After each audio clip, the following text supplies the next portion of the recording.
Uh-oh, guess what day it is? Guess what day it is? Huh? Anybody? Julie, hey, guess what day it is? Oh, come on, I know you can hear me. Mike. What day is it, Mike?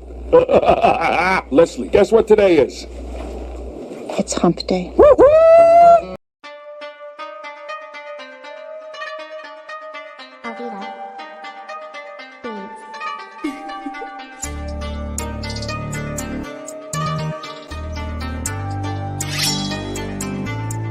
Monk.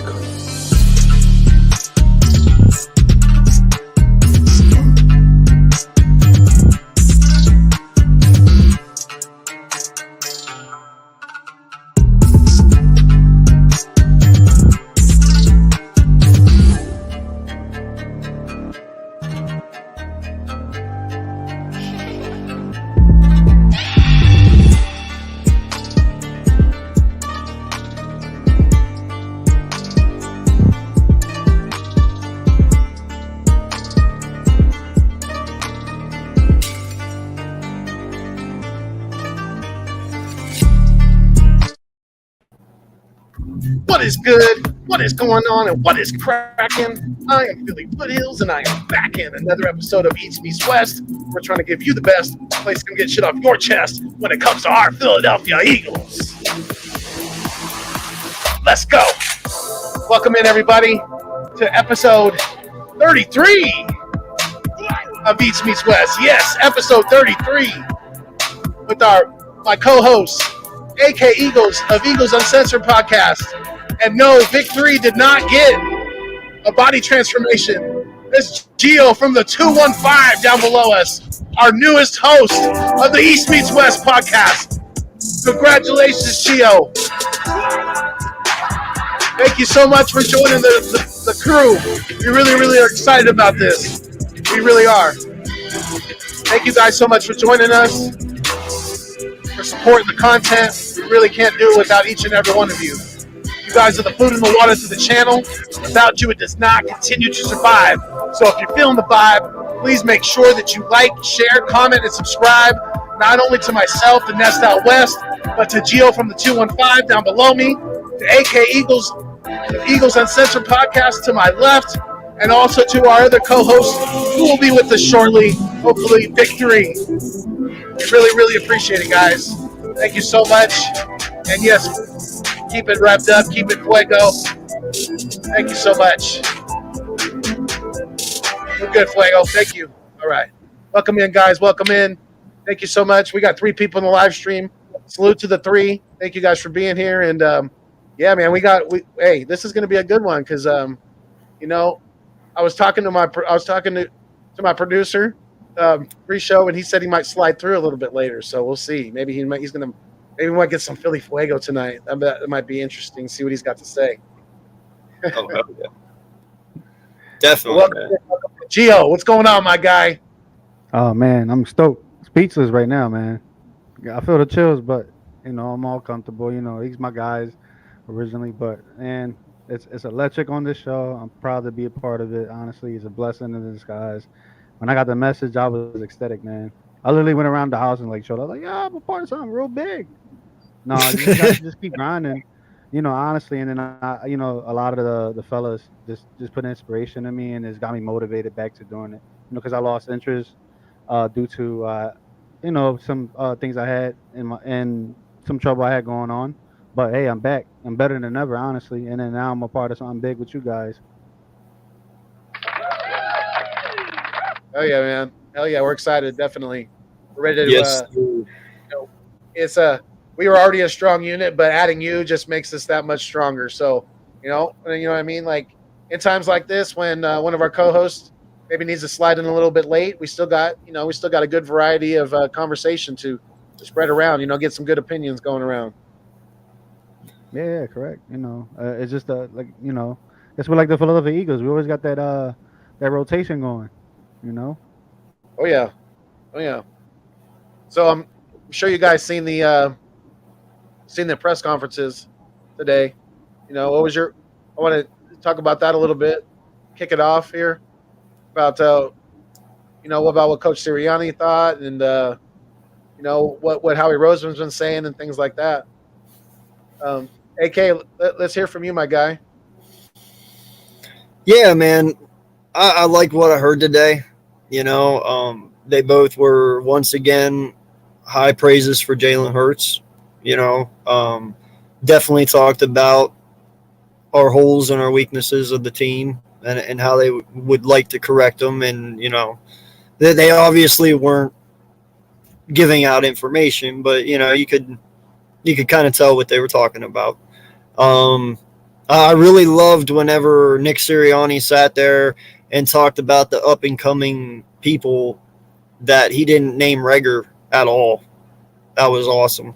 He named Dallas Goedert. He named Smith. He named, the defensive players. He named Miles, and Mailata and Dickerson, but he never once mentioned Reagor. So I was like, yeah. So hopefully that's a good thing. But yeah, man, they both seemed like they were on the same page. They both pretty much hit on the same wave frequency, we'll say. They spoke pretty much similar speeches, so it makes me feel good. But it's like me and Gio talked about too a while ago after the interview. I just hope it's not a smokescreen. I don't think it is, but I hope it's not. Because if it is, man, it's the best damn played smokescreen I've ever seen. Truly. But yeah, there's always gonna be them Reagor fans, and the ones that are the ones that really hate him and want him out of here. Honestly, I had faith in him too, but I gave up on him, man. That's he needs to boot. It was surprising that he didn't mention it, and not to me. He would get eaten alive if he went out of his way to include Jalen Reagor in our future plans about building around Jalen Hurts. From what we've seen so far, out of a first round, I understand he shouldn't have been a first round pick, but in the books, he is a first round pick.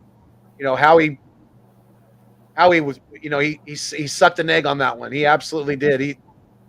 We would be set right now if we had Jefferson on the other side of Devontae Smith. We wouldn't be talking about getting a wide receiver in this draft at all. Like there wouldn't be a need at all. We would be set. With Quez as a third, we would be raring to go, definitely.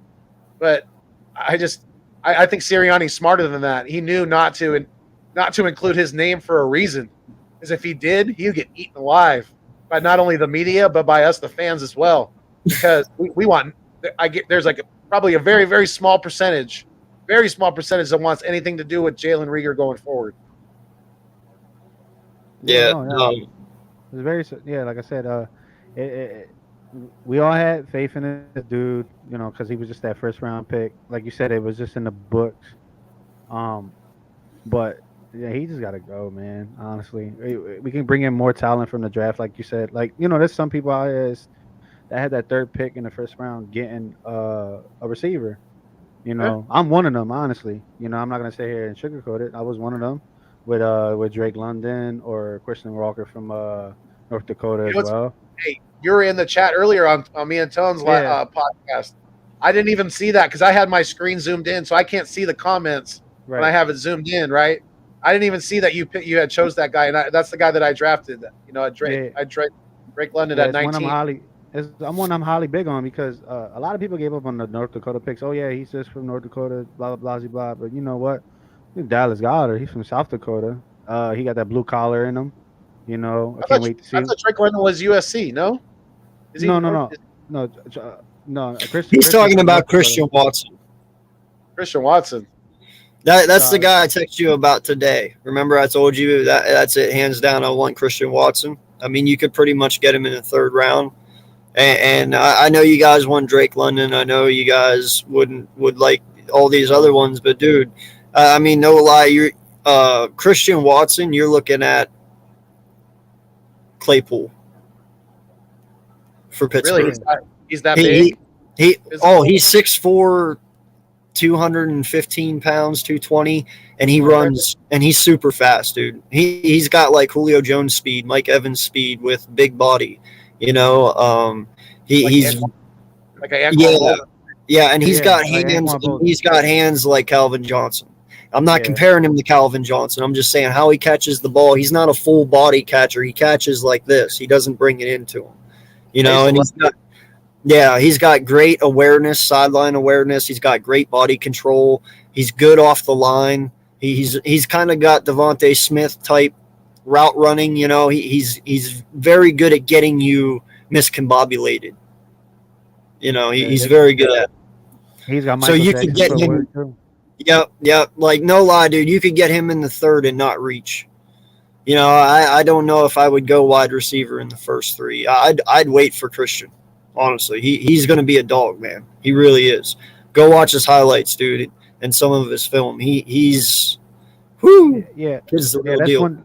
That's a weapon. That's a weapon. Yeah. You know that they talked about utilizing around Hurts or whatever.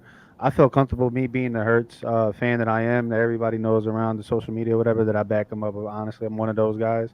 Yeah. Then that's what I was proud of seeing that how he wanted to utilize around and build around Jalen Hurts or whatever.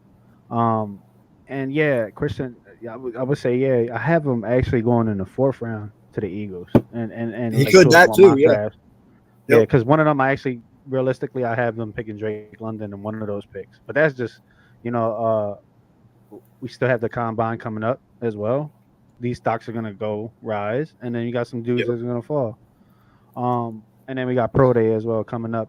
So these mock drafts are eventually going to change, but I see them got them picking a receiver within the 4th or 5th round, honestly. Yep.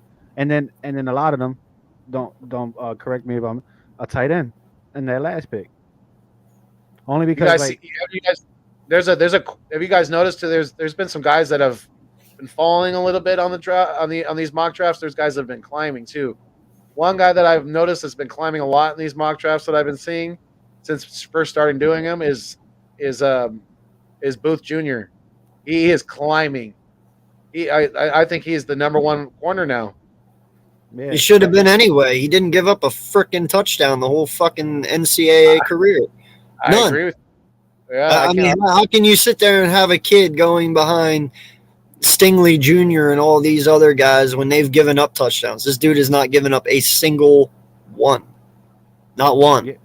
It's just the talent that we're talking like new generation, like seeing Tom Brady coming out, but these young cats are coming in here playing at a level that they come from college. Like, dude, like these cats are like literally putting up numbers that you'll see in like an NFL game or whatever. Like, we're talking like a shutdown corner that gave up no touchdowns.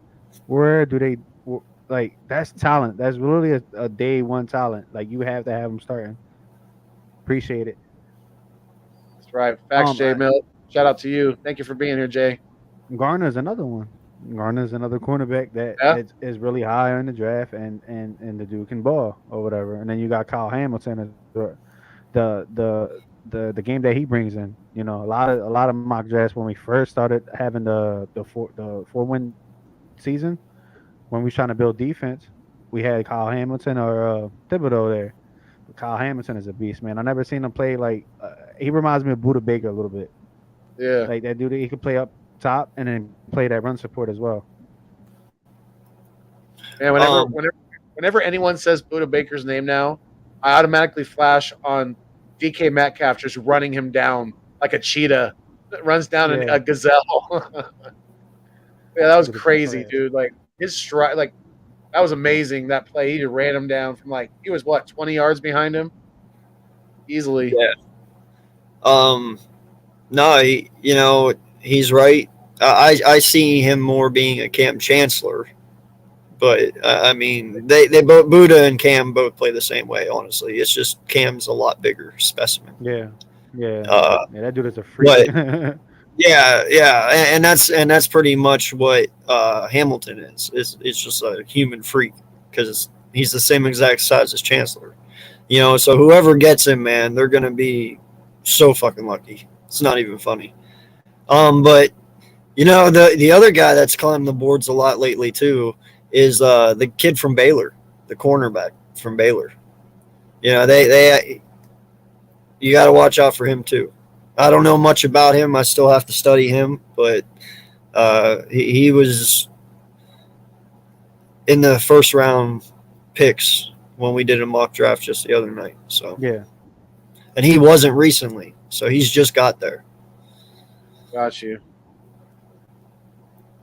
Let's see. Is his name Kalen Barnes?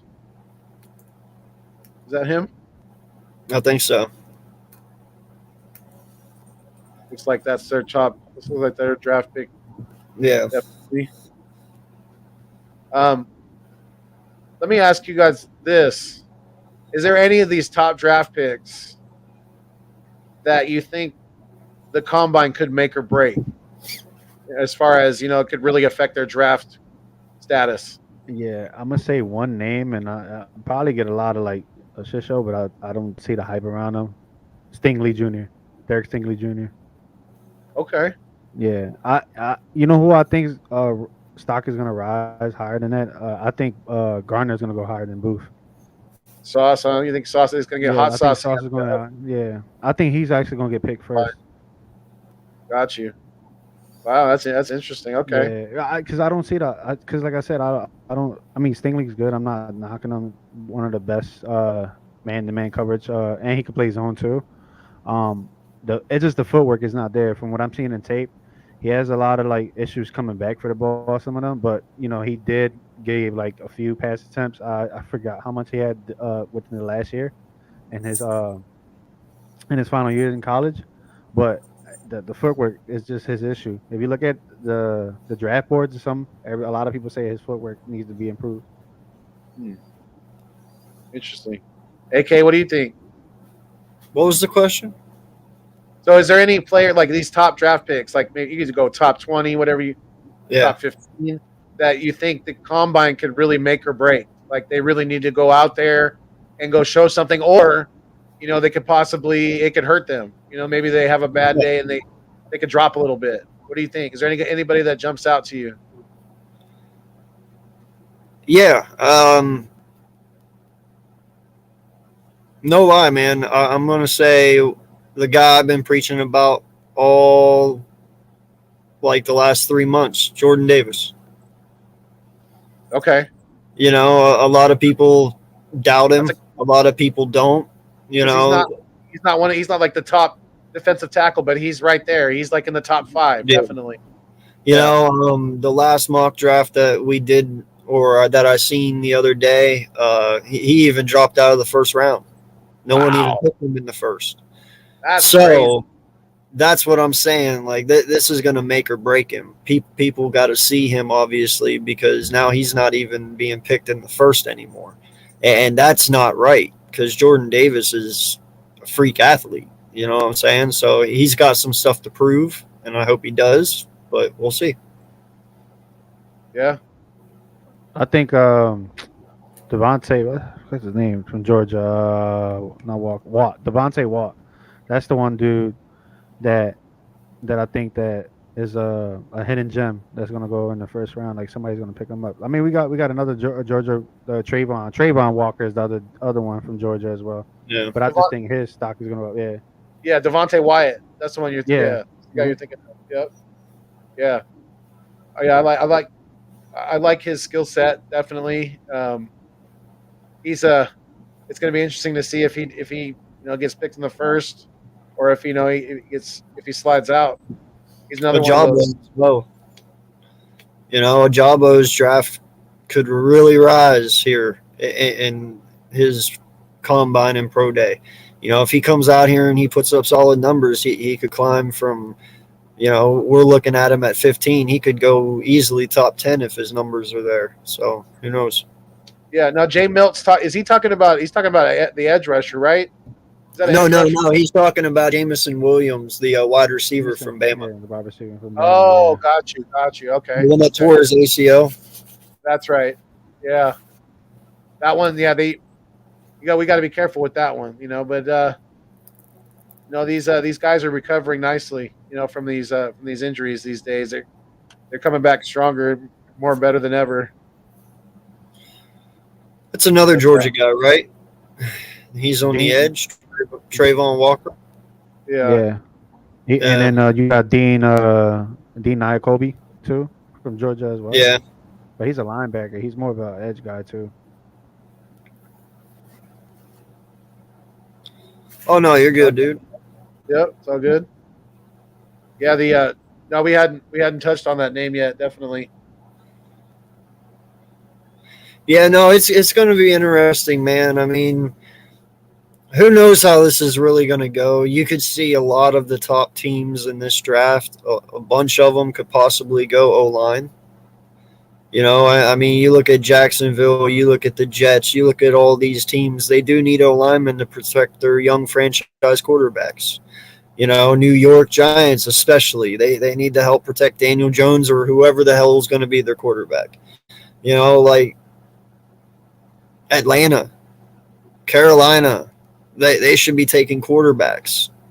You know, if it all goes right, some of these big name dudes could possibly drop. I'm not going to lie, but it all depends on how the top 5 or 6 draft. You know, if Doug comes out here and takes Keanu Neal right off the bat, and then the Texans come out and, you know, take one of the defensive ends, whether that's Hutchinson or Thibodeau's, and then who's third? Who's third? Lions, right? Yeah. Yeah, the line. Yeah. So, I mean, the Lions, that could be a quarterback, honestly. People say they could do that. You know, that could be where you see Hutchinson go. And then the Jets, they could take Hamilton, or they could go offensive line there or a wide receiver or somebody. I don't know. It just all depends, man, on how people look at their draft board come that day.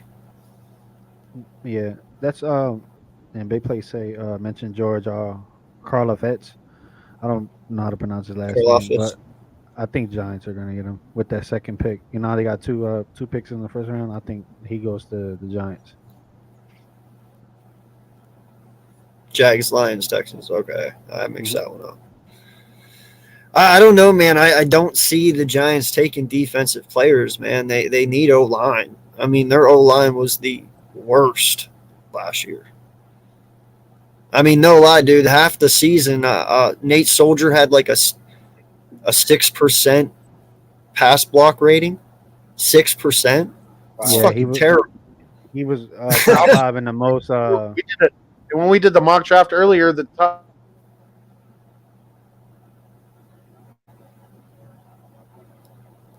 That was him. I thought it was me. Yeah, no, I did too. We'll see if he comes back here. What were you gonna say?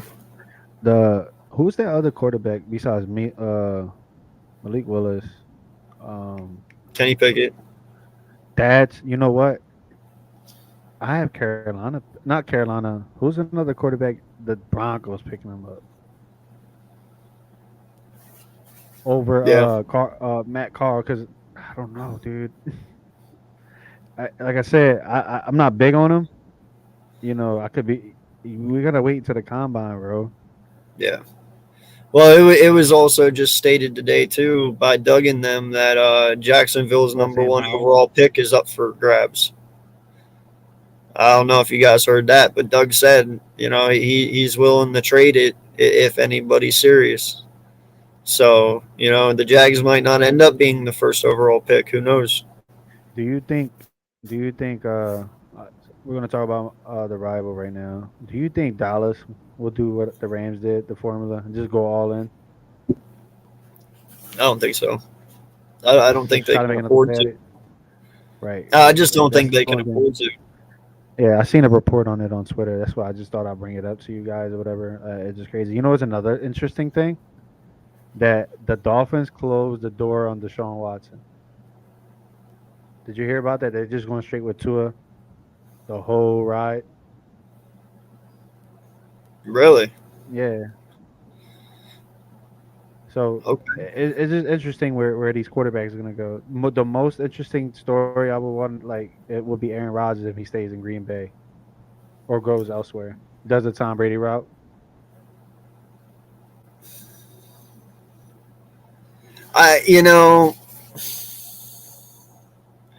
Listen, I'm still sticking with my guns to that one, bro. I truly believe that Aaron Rodgers is staying in Green Bay. I mean, they are making huge cap space moves right now. They're trying to get where they need to be. I don't know if any of them are going to go. I don't know. We will see. I'm not exactly sure how close they're going to get, but I know they can't afford to lose Aaron Rodgers, and they can't afford to lose Mike Evans or Devontae Adams, and they can't afford to lose Alexander either. That is three major key components to that team. So you got to figure out how to keep at least two of those three. If you lose two of those three, man, I don't know how long it's going to take you to come back from that. How about Rasul Douglas? They had to keep that person there too. Well, he's a free agent though, so I wouldn't mind bringing him back if we could. Me neither. Who's that? Hassan Reddick too. Hassan Reddick and Rasul. Hassan Reddick and Rasul Douglas, definitely. I would definitely test the waters on that. Yeah. From Stevie Nelson. Yeah, I think we need to move in another direction. He's younger too. Yeah. Yeah, I think we pulled the trigger. We pulled the plug too early on Rasul. Obviously, look what he's done. He's been balling.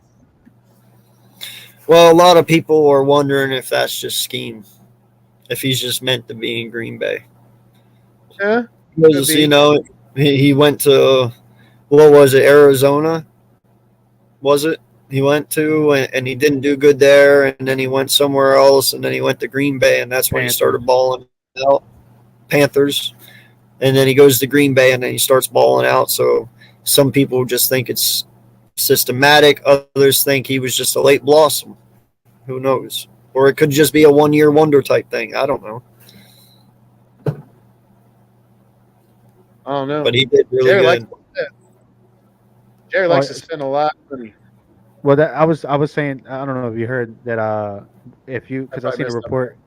Yeah, there's a report saying that the Cowboys was trying to go all in, like the same Rams. There he is. Oh, okay. Like the strategy, just go all in. Hey, that's good. What's good, fellas? That's good, Vic. Looking good, brother. Woo! Look at you, boys, shaved up. Yeah. I gotta clean it. Looking good. What's good, gentlemen? Thank you, sir. Good here. Good, Sorry, man. We're good. Everybody was worried to chat. Everybody, he was like, "Oh, where's Vic, man?" I was like, "He's got to put the baby down." Oh yeah, I thought we were on at 10. That's my fault. When Foothills called me, he called me at a bad time. I called you and your phone was off. Oh yeah, I was charging it. That's why I was getting everything ready, had everything charging and everything, and then Foothills called, and then he had to wait a little bit. I was, the lungs had to recuperate. Yeah. Right? Yeah. Catch his breath. It sure did. Wagyu! Right. So what's good, gentlemen? What's on the topic tonight? We were just getting into there was a Twitter report that they were saying that the Cowboys might, like, there was talks that they might do the same route that the Rams did, just go all in, just to try to make try to at least go to the next level in the playoffs. Honestly. Now, when they say all in, is that move on from Dak and get a quarterback? No, as far as like just trading for these big play veterans. Well, then they ain't going all in. Yeah, Then they ain't going all in. Yeah. They're gonna. One of the people that got one chip left in front of them after they're done playing, after they lost it all. Now, if they traded Dak Prescott for Aaron Rodgers and they sent Dak to Green Bay, and then that's a serious fucking move. All right, but if you're keeping Dak, you ain't being serious. I'm sorry. Right. Or if you mortgage the future and get Russell Wilson, that changes things too. But unless you do that, one of those two things. Because ain't nobody touching. Say But on about Deshaun Watson right now, but nobody's touching that right now. Nobody's gonna. If they haven't touched it by now, they're not going to until everything is cleared up legally. You know, they're not going to. yeah, Lovie Smith touched on it today on the Pat McAfee show.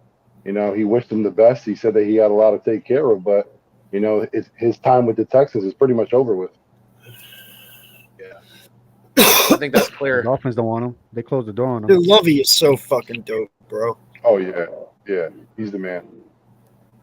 Bet he's like he can't wait to pick one of these top defensive players. He's gonna stack this defense up as much as possible. I think. Yeah. Oh yeah, definitely. All I know is, man, if he gets it his way, man, that Texans team is gonna be some badass motherfuckers, bro. Because that dude can coach the shit out of a team. Oh, yeah, especially a defense. That's what I'm saying. He got out of guys like Lance Briggs and even Brian Urlacher. Brian Urlacher, he was a great player, but Lovie Smith had a lot to do with that too. You know, he coached him up. He really made him, you know, part of a big part of Brian Urlacher's development and success. Yeah.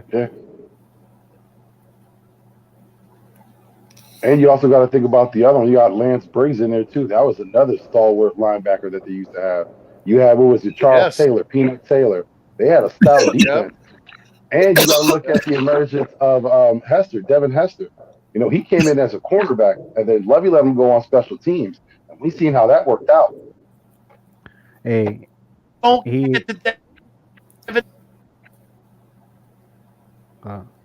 was breaking up. Oh, I thought that was just me. I thought that was just him breaking up on mine. Okay. That's why I didn't want to over-conversate over him. Another person that he took a shot at in the draft when they drafted was Robert Garza. He believed it, and he became a beast. Like, one of the best offensive lines, period. Dude, there was a reason people were scared of the Bears back in that day. You know what I mean? Like, and it was all him. I mean, Lovey's always been a defensive coordinator.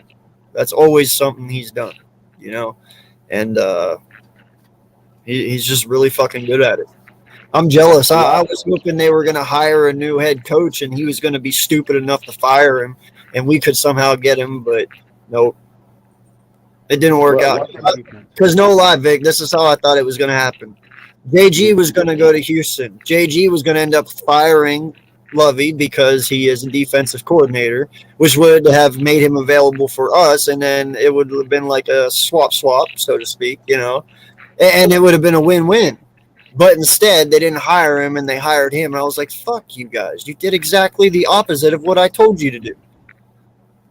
Well, it's something that we didn't think we would say, which was that's a smart move by the Texans. It is. Keep a coach with like Lovie Smith. That was a great move. But one thing I wanted to mention is a lot of credit isn't given to Lovie Smith because he actually changed the way the NFL runs their offenses. This two-back system, that came from the Chicago system. When you had Benson and you had Thomas, that's how they got to that Super Bowl. Because remember, Rex Grossman was their quarterback. Rex Grossman had a great year, but it wasn't spectacular. It was that run game. Lovie Smith had he had to revolutionize that. He had to get some more out of that run game. And he was like, you know what? I had two big backs. They're both, powerful, fast runners. Let's put them to work. And we've seen how it paid dividends. They didn't get them to the Super Bowl, but it got them through a lot of games. They beat the Patriots. They beat the Cardinals, who was on top at the time. We all know how Dennis, I'm about to say Dennis Allen, but I know that's not his name. But my guy, you know how he felt about it. Yo, no lie. Look at what his defense beat last year. Just last year alone, with the little bit of talent that they had. Look at the teams that they beat last year. Yeah. Yeah, and he got that out of them. And players respect him. That's the most important thing. Players look up to him and they respect him. And that's the one thing for coaches that's very hard to do, to earn the players' respect and their trust. And Lovey already has it. Yeah, he remember he had two players that was losing their juice. Hussein Muhammad was another receiver that he had one that breakout year, and I think it was 2007 or 2008. I couldn't remember. Remember Charles Tillman? He Tillman. was old. Yeah. He was Tillman. old, and he brought the prime back out of him because he just literally got in Yeah. his head at the one game that he messed up, and he literally became one of the best corners in that year. Well, bro, that's because that is all because Lovie Smith is truly an inspiration and a motivator. He inspires people to play to their highest level, and he also motivates you to do it. You know, that's what people don't understand about this man, and that's why I really, really wanted him here because, you know, no lie, if anyone could have gotten, and this is just a hypothetical, if anyone could have gotten Derek Barnett to play at the top level that he did play in college, it would have been Lovie Smith. Somehow, some way, Lovie would have tapped into this dude's brain and got Derek Barnett to play at an all-time level, and I don't know how he would do it, but he would. Yeah, you know what I have playing in my head? If Mike Singletary was our defensive coordinator, him talking about Derek Barnett, can't do it, can't win with him. Can't win with him. Win with him. Yeah. I want winners. No, but hey, I would not be surprised, bro, if you see Derek Barnett in a Jacksonville Jaguar jersey, like first day of free agency. 10-1 season in Jacksonville with Doug. Yeah, Josh Sweat had a spectacular year this year. I mean, I'll be great. I'll be like,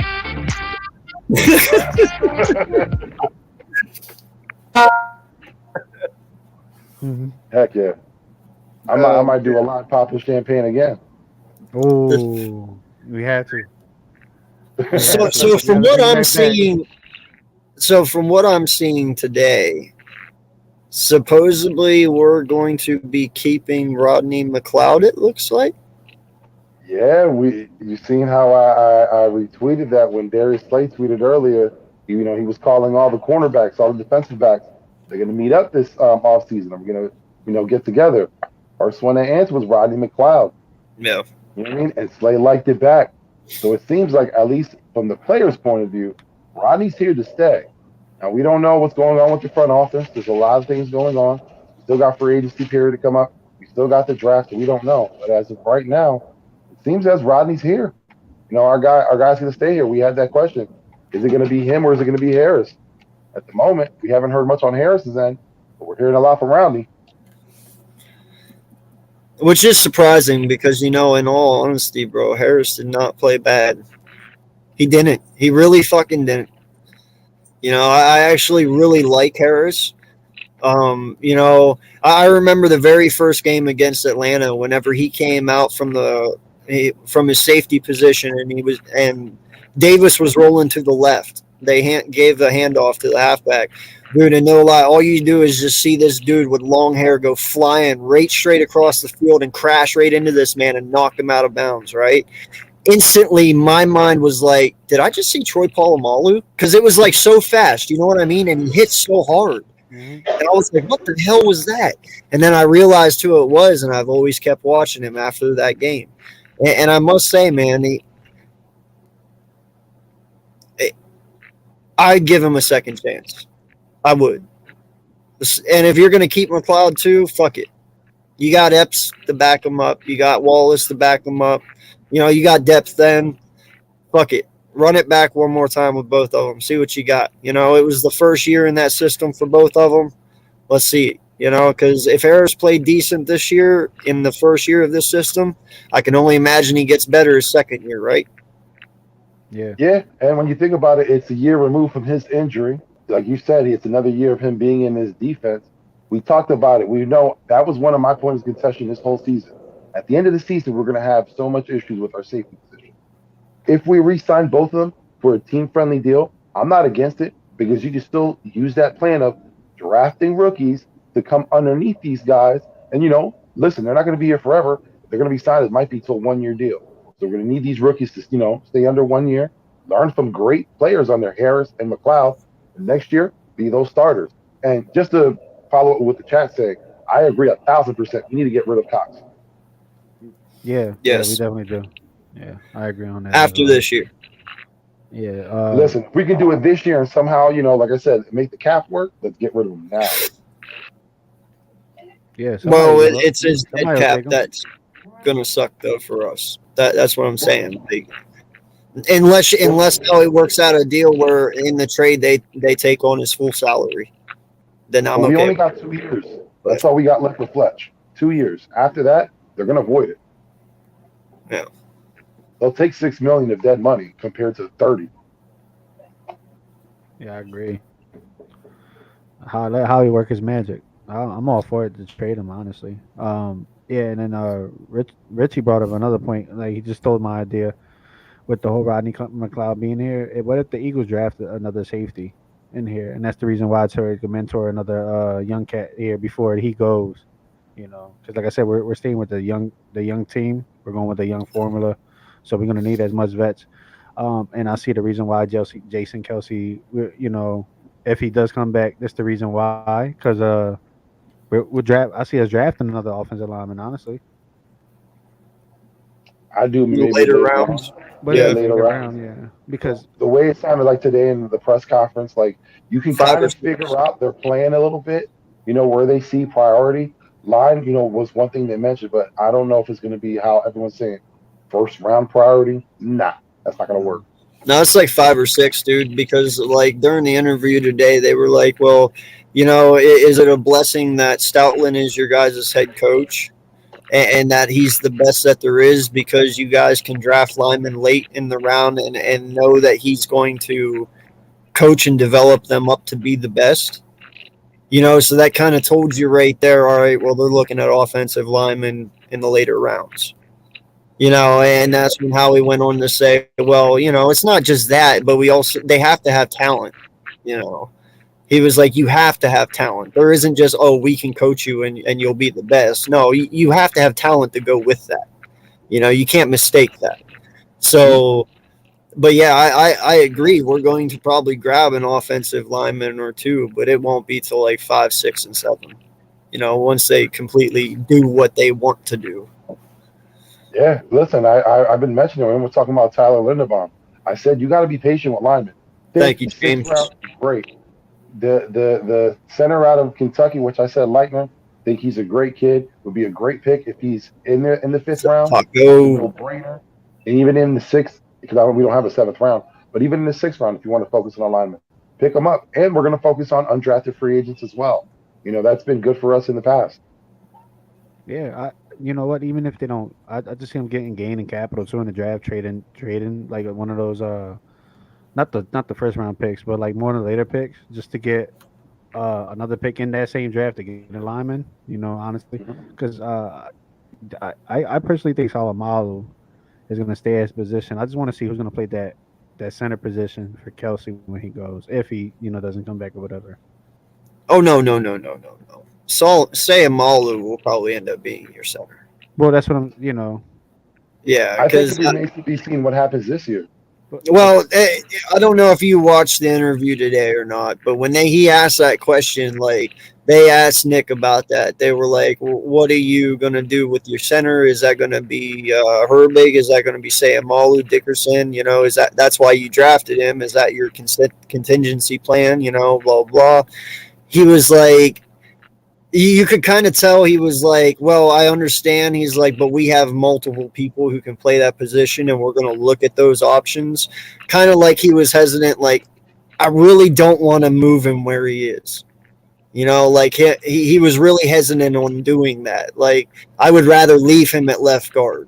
And in all honesty, man, he's built for the NFL for left guard. He truly fucking is. I mean, if you're going to get the best out of him, it might be right where he is right now. I'm not going to lie. Well, just by hearing that, it kind of like goes, like I said, it can go either way, but it kind of is like what I'm saying. You have to wait and see. You got to see which one's the best. You know, if Dickerson, even though people might say he's best suited for left guard, but if he's the best to play that center position, guess what? He got to move over. You can always find another guard. Scooby. It's not that hard. You know, a center does so much for us. Kelsey, you know, he reads that defense out. If that's something that Dickerson can do as well as Kelsey, then we have no choice. We got to make that. No, and you're correct. Like just the same thing with Sayamalu. Yeah, like say next year when Kelsey retires, if Sayamalu isn't as good as Dickerson is, okay, move Dickerson the center for 1 year. Let him do his thing, and then draft a center the following year, and then move Dickerson back to left guard. Yeah. But I hope this year we're drafting a center that can play that center guard. Because again, like you never know if you find a gem in this draft who can take us forward going, and we don't have to move Dickerson. Oh, you're right. You don't need to move Sirianni. You have quality backups. You know, it's never a bad thing to have as many center guards linemen. Period. It's never bad. Right. No. I honestly think we can find a gem in the late round like we did with Kelsey as well. Say Amalo, did you see his statistics as far as like hurries and pressure? He led. Yeah. Like I don't see them making that move, but if they do, like I said, he can play the center position. But Vic, you made a good point with the whole point. If we have we had too many linemen hurt big. Go with it. Driscoll. Not Driscoll. The other dude. We just Malu, Herbig, and then you got Dickerson. If he could read that defense, just give him a shot at it. Honestly, because that's one thing that Jason Kelsey can do. He can play the next level downfield as far as a run block, play the zone block good, and he can read the defenses or whatever. Like I said, if we can have that as just go with that. Yeah. Well, I mean, Vic, we touched on a little bit earlier. What was your thoughts about our coach and his thoughts on our quarterback going forward in the presser today? I think for me, this press conference, what I came away is, Jalen Hurts is our guy. We've heard a lot of talk of possibly getting veteran quarterbacks in free agency, possibly a Russell Wilson. Everyone was going crazy. For the most part, most of us stood back and was like, that's not going to happen. You knew it makes sense. Again, it's a buzz. It's a big buzz when you hear the story. A lot of people think about what could be. But again, you got to think about the reality and what's going on. Look at our cap space. Look at the money we'd have to invest in Russell or Aaron Rodgers or whoever that may be. Look at the money you have to invest in it. Look at our team going forward. Are we going to risk that right now where we have a possibility of building something good for one person? I don't think the risk is worth the reward because, in my opinion, I don't think Russell's going to get you that reward you're looking for. Again, I don't think he can carry a team to a Super Bowl anymore. That's past. If he has the right team around him, like I've been saying, the Cleveland Browns, if they want to make a move with that running game, that defense, listen, that makes sense for him. It has to make sense for Russell. It has to make sense for the team. For us, it doesn't make sense for us. We have a young quarterback in Jalen Hurts. He does have things he needs to work on, but this is his first year as a starter. You got to see what you have in the kid. You can't constantly keep revolving the door. What are we going to be on our third quarterback in 3 years? You can't constantly do that. We've seen what he can. This was his evaluation season. If he could be a starter, you got him a passing grade. Give him a chance next year because next year what we're looking at is can he progress, and if so, are we going to offer him a contract going forward? Because that's the next step. So there's still an evaluation process. We're not in a position to move on from this quarterback right now. Shit, somebody's got to tell Foothills he's got a mugger.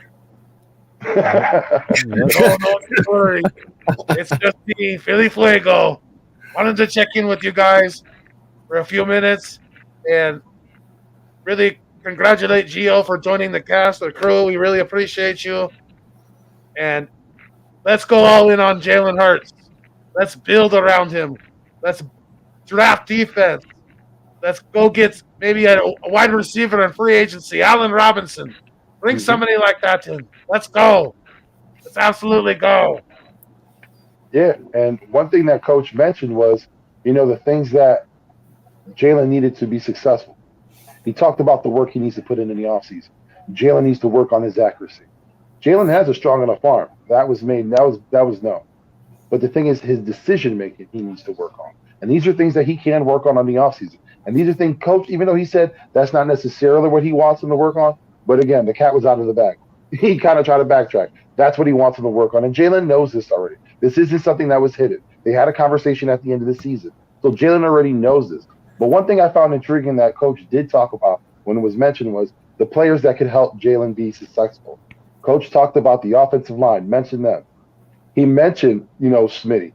He mentioned Watkins. He mentioned Goddard. What he left out was Miles Sanders and Jalen Reagor. No, he didn't leave out Miles. I didn't hear him mention Miles. Yeah, I he didn't said hear him mention Miles. Oh, if did. he did, I didn't hear it. But I know he didn't No, mention no, Miles. it was only Rager he did not mention, and that's why I laughed so hard. I was like, Yeah, I didn't hear him mention Miles because I heard he was talking about the line. He floated to the wide receivers, mentioned Goddard, and then mentioned, and that was it. And that's what like, it's kind of weird. You know, if he's your feature back, you would talk about him more because you know your back is what would help your quarterback a lot, and so is your tight end and your receivers. But again, I didn't hear much from them. Now Rager, I know I didn't hear Sanders' name be mentioned, but I just thought it was interesting. You left certain people out when you're going down the line. If you took that time, it tells me that you don't have trust in those players. So we might see a move this offseason. Yeah, correct. That was another thing too, that the players around him already can help him be better. You know, we had the Slade mentioned that tweet with the cornerbacks, like, you know, why are we not getting together? Then you had Casey Hayward with the eye emoji, because we have some that are just emotionally attached to social media and don't worry about the work ethic and putting in the work, you know. And that's one thing I was saying too with Jalen Hurts. He has to put in the work ethic. This all season with his accuracy was one issue. His one read things. His deep ball did have, he has a little bit of, he throws a little bit of oomph in it, goes over. He has to just work on all that, and not just only that, his trust in his receivers, not just his receivers, his linemen, just leaving the pocket too early. That was just him. He just got to trust his the people around him. Yes. Very important for a young quarterback to stay in the pocket. Got to stay in the pocket.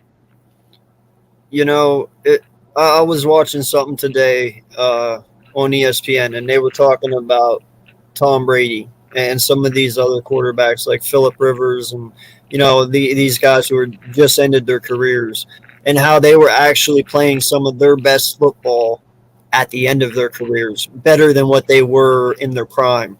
And they talked about how the reason for that was because these guys literally have seen every defense any coordinator could ever throw at them. They had every defense memorized because they've seen it so many times. They knew exactly where everyone was going at every minute, at every play. You know, and that's why they were successful. Imagine when Jalen has that. Okay, imagine just if you give that kid that amount of time in this offense, and because listen, he has to memorize over 300 defensive schemes easily in the NFL. All right, because there is multiple ways to scheme a cover two. There's multiple ways to scheme a cover three, a cover one, you know, a cover six, any of them. You can even man coverage, multiple ways.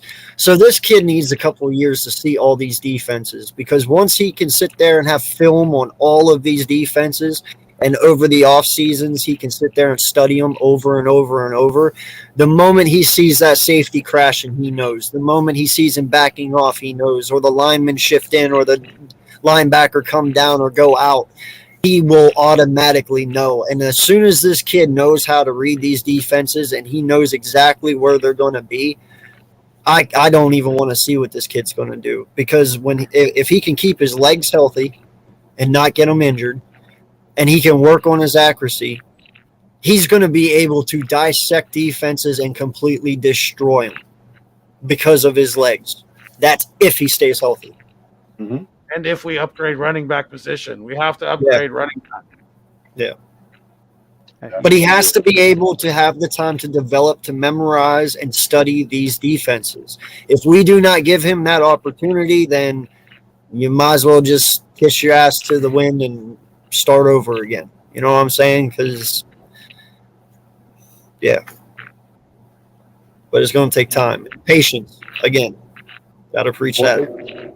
Yeah, well, that's the fan base. They're going to need to practice a lot of patience because, again, he's in his first starting season, and they're already talking about moving on from him, having Gardner Minshew start. There was so much going on this year behind Jalen Hurts. It was like the fan base was up and down all year with him. Yeah, well, listen, if he comes out this year, his second year, and you don't see the progress that you want to see, and he kind of still lingers around the same shit that he lingered with last year, then we'll have a conversation about this. You know, Howie was talking today about how Jalen got, it was like a certain percentage he got better. this year compared to last year. Well, if you keep that same progression throughout the year, he was like, he's going to be phenomenal. You know, he was like, if he has the same progression next year as he did this year, he's like, you could be talking way better than what he was this past year. You know, but it's about his progression. It's about where he wants to be. And even Nick hit on that. He was like, listen, this kid has all the mental tools to be the best because he wants to be the best, you know? So, dude. Let's go. So, I got to say it, man. It's not just his physical attributes that I love about the kid. Like, he wants to be great. To be great in the NFL, it's a thing that you have to want to do. And he wants to be the best. Listen, he can get there as long as we help him. So that's all I can say about it, really. You know what's another takeaway that a lot of people are not mentioning? Some of us did mention the captain leader. You know, him getting the captain badge this year. He's a proven leader. He is a locker guy. You don't hear nothing about Jalen Hurts as far as it. We have a young team. This is a first year team, a new offense, new coach, new defensive coordinator, everything. You know, like I said, there's always going to be the hiccups. We had up and downs this season. We seen what we need from these players to go and progressive. But, you know, just give these guys a chance. You know, like I said, we want Rager out, of course. Yeah, let's get him out. Let's bring some new talent in here. Let's get a receiver like Allen Robinson and Calvin Ridley. Let's make these smart moves. You know, you seen the Sixers when they got James Harden. Let's just make a big move. Let's make some noise in Philadelphia. You seen Bryce Harper tweeting. You know, we got to get a picture with Jalen Hurts and Embiid, but Bryce Harper. You know, they had that picture with Will Chamberlain back in the day where they went up in the steps. We need that again, man. We need to bring that championship back here. So let's build with this team. Honestly, it's young. I don't want Russell Wilson in here. Like I said, I want the cheaper option that's built around Jalen Hurts or whatever. We have the cap for it. Like I said, the fan base we had our stocks was rising and going when we had the Hurts dilemma. But like I said, all my chips are in with Hurts. You know, it's her season part 2. That's good. You know. I got to ask a question for you guys. Mm-hmm. What was, and even the chat too, I want to hear your guys' opinion. What was the one play to you that when you saw it, you were like, all right, I'm giving him another year? What was that one play he made that just took you away and you're like, all right, I can handle another year? I have to go first on this one. Go for it. Back shoulder throw to Greg Ward Jr. Touchdown. Absolute dime of a pass. Yeah. I'm going to mine probably doesn't mean much because it wasn't a touchdown, but it was heart. His front flip, bro, for that first down. When he put his body on the line and he went in airborne, and I saw that kid go head over heels for us to continue a drive, I was like, all right, we can talk now. You know, because not many quarterbacks are going to take that hit. Not many quarterbacks are going to do that. And he was willing to. That showed me tons of heart. So I can roll with that. All right, I got. Gio, go ahead. Oh, okay. The tight window throw with the 2 defenders with Devontae Smith. I forgot what game it was. I think it was the Giants game, where he threw that dagger right in between the end zone when they. Oh yeah. That was like personally one of my favorites. I was like, oh yeah, this dude's the real deal. If he was throwing in the tight windows like that, yeah, that reminded me of some. You know, AK knows Michael Vick is my favorite quarterback. And that reminded me of a right-handed Vic right there doing that. For me, I don't know if it was a single play. It was the Carolina game. You know, like it was a little tough. We were down a little bit, but then Jalen like took over that game itself. For me, that's when I saw that, you know, he can command this offense. You know, he's a starter. He's for real. And also, I think it was the Saints when he broke my guy's ankles. Oh my god, yo, he's still on that field looking for them. Yo, his soul is still on our 20-yard line. He's still out there roaming. You ever see that meme on Twitter when the guy's like this and he just disappears? Yeah, that was just like him. He just fell on the floor. Was just like, I'm out. Yo, did you see the one whenever he did break his ankles and his back hit the ground? They went slow motion and they had this ghost roll up out of his chest. Yes. Listen, like I said, that Carolina game, man. And you know what was neat though, because when you look back at that game, there's actually a shot of Jalen when he's running out. There's an eye right on him. It's the Carolina Panther. But that was neat because I actually used one of those as a thumbnail because it's just like the whole NFL. Everybody's watching this kid. You heard about Joe Burrow, but he wasn't talked about. Tom Brady, we all know about him. Matthew Stafford, I moved on. But throughout this season, the one storyline was this kid out of Philadelphia, Jalen Hurts. And a lot of people wanted to see how he was going to do throughout the year. And there were some ups and downs, but for the most part, it was a good year for him. He was doing a lot of things some of these quarterbacks weren't doing. So I think next season going forward, I think we're going to be surprised. A lot of the haters are going to be shut up. A lot of those people who were talking about Gardner Minshew and moving on for Wilson, they're going to act like they didn't say anything. Yo, I got to say something real quick. I never thought I'd say this in my life, but you know what? I'm feeling frisky tonight, so I'm going to say it. Yo, I'm starting to like Dan Orlovsky. Why? Yo, this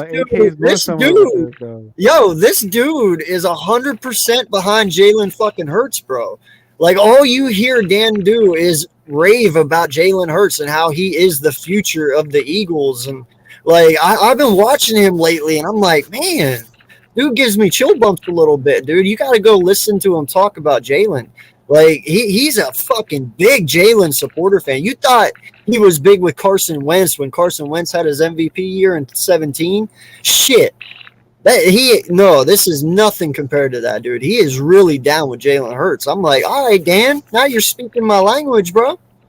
Yeah, dude. I remember he was up with that Chris Sims thought of training right? thought of Jalen wasn't that good. That's when I was like, I don't know what Dan's talking about. This is the same guy who ran out of bounds in the end zone. Yeah. I can't take his word. No, dude, he's all on the Hurts train now, bro. Oh my God, he loves him. Yeah. Good to hear. Got to get aboard. Got to get on the board. Yeah. Did you see the WIP, the 94 Sports show that Ike Reese, Howard Eskin is in? Did you see the picks that they had? A lot of people had Russell Wilson in there, bro. It was literally, I was like, wow. It's like they sellouts. Only Ike Reese. Yeah. Ike Reese and a couple other people had Jalen Hurts. Yeah, that 90-yard bomb pass was fire. It does suck that Quez couldn't score on that. I'm honestly surprised he got chased down. I won't lie about that. When he caught that, I was like, oh, that is a tutty. And then that corner came up, and I was like, what? Somebody's faster than Quez? Hey, but did you hear Coach, like, when he mentioned Quez, that was the first thing he said. Quez, you know what I'm saying, the speed of a Quez Watkins. I think Quez is going to have a good season coming up. I think so, too. I think he's going to be our slot guy as well, which is going to be even better, to be honest. Yeah. You put him against linebackers, dude. Oh, man, he's going to toast the shit out of them. Goodbye. Listen, I really hope we get a good watch. Like I said, I'm impartial. I want Allen Robinson, but I want someone that's going to work out. I don't want to get someone who's injured and we have to wait, see when they come back or put them on the IR. Bro, I'm telling you, Mike Williams, bro. I know you're leery on that, but I'm telling you, I think you can get the last 4 good years out of him in Philly. But I think they're saying now the Chargers are going to make a big push to get him. We'll see. If not, listen, I understand the Christian Kirk talk, but he's a slot. He's not an outside guy. We need an outside guy, And I'm not 100% ready to give Quez that outside yet. No disrespect to him. He's just got a little more development he needs to get through. And I think the best place for him to develop that shit is in the slot, where he can do it against linebackers who won't be able to keep up with him. It will help build his confidence too. But you got to go out and you got to get an outside guy. you know, and Kirk is not that answer. So, you know, Mike Williams, like you said, Allen Robinson. I'm even okay with Godwin, even after the ACL tear. You know, I'm okay with that. I'm 100% fine. Emmanuel Sanders, he'd make a great number 2. Yeah. Even though he's 35, listen, he would. I seen this one and it's really weird. I was like, what? But I kind of understand it to a point. Somebody was out there mentioning Cole Beasley. He's a slot guy though. No, he was number 2 in Buffalo. Was he? I thought he was playing more out the slot because they had Gabriel and then they had Emmanuel Sanders. Well, no. Sanders was a 1. No, you're right. He was in the slot, but the reason why he said that is because he's Mr. Consistency, I guess they call him. Like his hands are fucking good. And I guess this past year he had 900 yards. He was like, and they were like, hey, for 900 yards, they wish only Rager could have gotten that. You know, so I mean, it's a veteran presence, but you know, I don't know. I have no idea how they're going to go, bro. I really don't. I've even heard a big push for Juju. And I know you hate that one. Yeah, so, man, I really don't. Did you hear that there was talk? Now I don't know how true this is, but I just heard there was rumblings. That there was talk of DK Metcalf. So there was a I heard that. Yeah, is that just listen? I'm gonna put it this way: if you want to tell me that you give up pick 19 for DK, good. I probably won't. You probably won't get an argument from me on that one. Yeah. But if we do get DK, I think we need to move on from Aaron Moorhead because I want a coach that's going to be. I want a disciplinarian because we know DK he flies off the rails a little too much. We're gonna need someone that's gonna keep him in check because doing all that nonsense on the field, that's not good. I don't want that. I want a sound, disciplined player coming in here. I don't want someone throwing their helmet. If I'm cool with the mind games, you know what I'm saying? When you're playing up with the cornerbacks, I'm totally fine. Do that all day. But don't cost us penalties. Don't do that. Well, and Scooby, I saw the Christian Kirk comment, and that's why I said just a little bit ago, he's a slot guy. You know, I'm looking for an outside number 2. I'm not putting Kirk on that number 2 slot. You know, I'd rather Calvin Ridley or Williams or Godwin or one of those guys take that. But I do like Christian Kirk. It's just we don't need a slot guy. Quez, I'm pretty sure, will take that position, and we'll probably draft somebody to challenge him for it.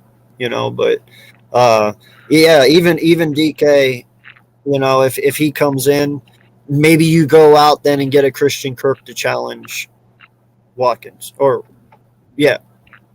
sorry. Emmanuel Sanders is a free agent too. Huh? Yeah. Emmanuel Sanders would be another good pickup. He's a free agent as well. Yeah. Or DJ Chark.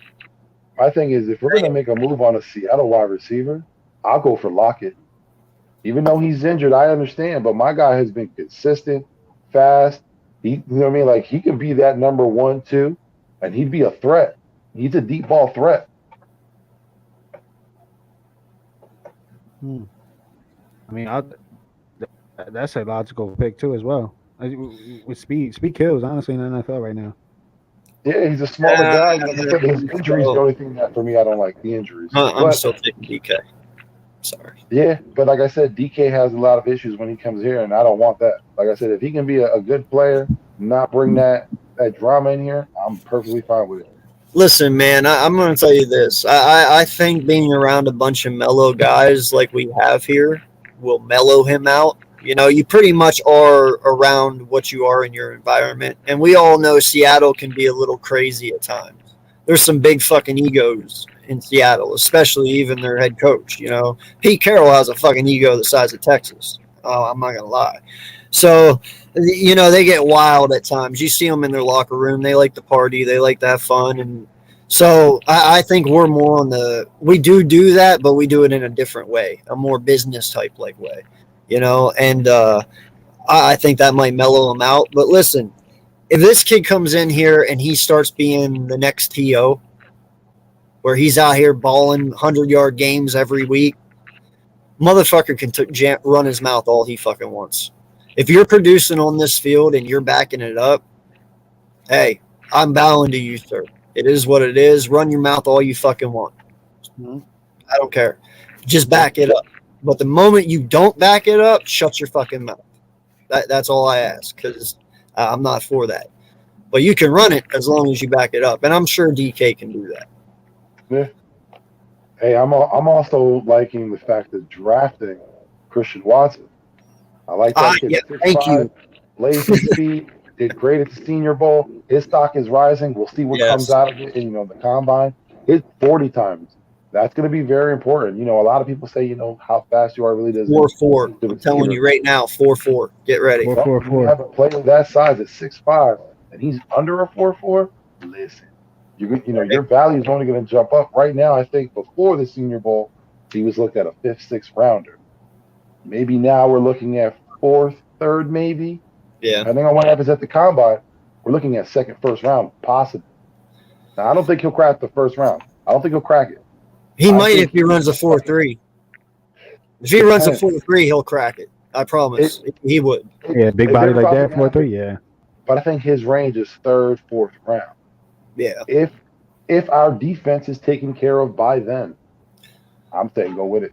All I know is if he does run a 4.3, Vic, it would not surprise me, bro, because watching his film and watching his highlights, dude, he's blowing kids out of the water. I mean, dude, when they were giving him them jet sweeps, no one could touch him. He was gone in an instant, like Flash Gordon type shit. So if he runs a 4.3, it would not blow my mind. It really would. It would be nice to have a receiver that you can't overthrow. Right? I know. Oh, my God. And Vic, that was the talk. Can Vic overthrow Jackson? And it never happened. He never overthrew him. Jackson, no matter what, you've seen him catching the ball, striding, falling through, but he got there. If we have another, a wide receiver that you can't overthrow and it's a constant threat, this team's going to. Wasn't it him that told him just throw it? I'll get there. Yeah. He's like, I'll get under it. You just throw it up. Wherever you put it, I'll be there. It was another thing, too. When Vic they had to tell some of the receivers told him to take the little zip off because they felt that he still throw that ball heavy and it would be I think it was a crazy story. I don't know if it was Avant that he tear the glove. I forgot what receiver. Yeah, it was Avant. Yeah, he tear the glove off because he had that zip still. Oh yeah. Bro, I'm not even gonna lie, man. I remember watching his games, and I loved Vic. Even when he was in Atlanta, I admired the guy. I understand the dog thing. That was fucked up. But hey, you know what? Props to the man because he went and he did his fucking time. Not many people would have. They would have fought it, tried to figure out a way out. He was like, hey, I fucked up. My bad. He did his time. He came back, and he played for us, which I was like, no fucking way that just happened. I was pumped. And news came up. Yeah, but you know what? I remember sitting there watching those games, man. When he threw that football, not even the cameraman could keep up with it. You remember that shit? Like, he was like, where's the ball going? Because his throw was just so hard, and it was a dart, man. It was a fucking missile. Well, as soon as it was gone, it was gone. Hey, a lot of people don't know. Donovan McNabb was the reason why Michael Vick came. He reached out to Andy Reid and talked to him and convinced him to get Mike on the team. You got to credit Donovan for that one. Bro, wasn't it Michael Vick who broke Jackson's fingers? Oh, I'm probably sure. Was it Jackson or Macklin or somebody like that? Like Macklin. somebody. Oh, it was Macklin. Yeah, he threw the ball so hard on a slant route. It was like a 10-yard slant route. He threw it, and it broke like 2 of his fucking fingers, his pinky and his index. Yeah, that was the play where he slid off the table. Remember the infamous game? Yeah. That was it. Yeah. He broke his fingers there. But not on the slide, on the actual zip. Juju's a bust. Like that's dude. I'm telling you, man. That's throwing a football. Yeah, that's some pure power. Yeah, I remember Brett Favre. They would tell him he broke every receiver's finger. Yeah, they've all had injury a time or two. DK for the 19th? Oh hell yeah! I'll do that deal all day. Oh yeah, you missed that conversation. Yeah, all day. Yeah, I'll do that in a heartbeat. But I said for the value, I'd rather take Lockett. I got you. Yeah, I Because, see. even though, like I said, I have no issues with DK Metcalf. My thing is, we're about to get rid of a Derek Barnett who constantly gives us penalties. I don't want to bring another player that can do the same. And Yeah. like I said, I like Lockett's speed. I like what he can do on the field. He's a He threat. would give us more of that veteran presence too. Yeah, but he is 30, man. But he might cost you a third round compared to a first. Come on, you were just talking about Emmanuel Sanders, weren't you? He's 32. 35, I think. He's 35. Is he 35? Oh, okay. Yeah. Damn. Yeah. See, But I mean, it's Emmanuel Sanders. Like, let's not disrespect the fucking name here. It's Emmanuel fucking Sanders. Listen, I remember watching this guy in Pittsburgh, right? Pittsburgh is the original team that drafted him. And Ange was sitting there, and I believe it was in his second year, and there was rumors going around that they were going to release him, just let him go, or trade him away. And I looked at Ange, I was like, don't do that. She was like, what? She's like, we got AB, we're fine, blah, blah, blah. I was like, don't do that. She's like, why? I said, Emmanuel Sanders is going to be really fucking good. And I believe that's whenever they had, what was it, Marcus Wheaton at the time? Yeah, Or some Mike Wallace. They had Mike Wallace back there, too. Mike Wallace, So they had some really good wide receivers, but so they decided to let this guy go. And I was like, you fucked up. I looked at her right through her face. I said, you fucked up. Dude, he went to Denver, crushed it. Just fucking destroyed it. Frisco did good. Yeah, destroyed it there. Goes to Buffalo, destroys it there. Listen, I don't put Emmanuel Sanders in Lockett's category. Emmanuel Sanders is a whole different person. Like, he's really fucking good. And you can't forget the time he had with Drew Brees and the Saints. Killed Yeah. there, too. Yeah. Oh, yeah, that's right. He's been good everywhere he goes. You know what that also means? He's an all systems guy. He can play at multiple schemes. That's why I want him. At a high motor, yep. He plays at a high I mean, if motor. you're good at playing wide receiver, you should be able to be a multiple system guy. It's about finding that. It's about learning the route tree, getting on the same page with the quarterback, and then really when it plays break down, it's about letting your athleticism kick in, letting your football knowledge kick in, and finding that when the plays break down, finding that open space in the field. You know what I mean? Like, get that separation from your defender, or the whatever. If it's a zone scheme, then just like I said, finding that spot. And he's one of the better ones at it because he knows how to dissect defenses. Listen, I'm not against if we have a sixth receiver, moving him out the way and putting T.O. in there still. Yo, no lie, bro. You could have went after week 1 and week 2 and signed T.O. at 40 years old, threw that man in the slot, and I guarantee you he would have had 900 some yards and he probably would have had 8 touchdowns. I'm not even playing. And he would laid out a couple of safeties. Fuck yeah, dude. I'm not even playing. He would have outplayed Rager times 3. I'm not playing. Hey, Big D, good shit, dude. Christian Watson is not a joke. Very good guy. Yeah. Yep. That's your sleeper right there. He's kind of like your Claypool type. Your Claypool, the one, because everybody didn't look at Claypool as being who he is now. So that's the way I look at Christian Watson. Everybody's like, oh, he's got talent, but is he going to be good? Well, we saw what Claypool did in Pittsburgh. That's what Watson's going to do for a team. I was a fan of, like you said, he's one of the like a bigger body receiver, like an Anquan Bolden. I was a pretty big fan of his, and when he left Arizona, man, I wanted him to come to Philly so bad.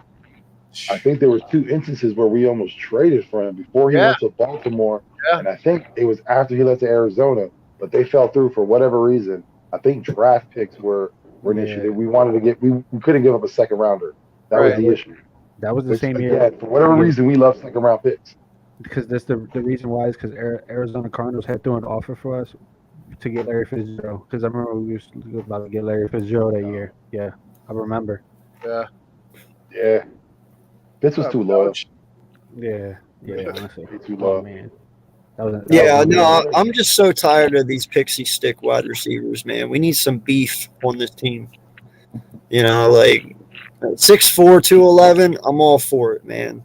And like I said, you don't have to spend a first or a second on Christian Watson. You can get him on the 3rd or 4th, and that's a fucking steal right there. Why not? and we have a young nucleus. You figure our slot guys a third year, our number one guys a second year, and then you have Christian Watson coming through a rookie. That's setting Jalen up for the future. Yeah. And again, if we're talking about drafting a running back, you already got Goddard. He's a young guy. Right. Our line needs some turnover, but again, for the most part, they're young. We have a bright future. Bro, imagine if you could go out and get Pierce. I believe that's his name, Florida's halfback. Yeah. Imagine if you could pull Pierce and then grab Watson as well, dude. That's a successful offensive draft right there. And then obviously, like we said, if they go linemen, in 5th, 6th, 7th round for offensive linemen, just having Pierce and Watson alone, shit, that's automatic weapons for Hurts right away. Yeah, I like that big back Kenneth Walker out of Michigan State. Yeah, him too. Listen, someone like that, an imposer. Woo. What's the drawbacks on Christian Watson that you guys have been hearing? Why is he not? If he's got he's obviously got the physical. It's because he's at North Dakota State. Yeah, he's not playing with talent. He's a senior. He's in North Dakota State. But again, like my thing is, that's all good and fine. But when you're going up in competition like the Senior Bowl and during practice, you're beating the best corners that are coming into the draft. Exactly, dude. You've seen it. You're still beating off this. Again, pause. You're still beating the best corner. I say you're beating them off the line, but I'm saying you're still beating the best corners in the country. So I mean that goes a long way. Right. Man, you make Raw Dog sound really fucking good right now. We're gonna have to isolate that one. Clip it. His stock is only going up.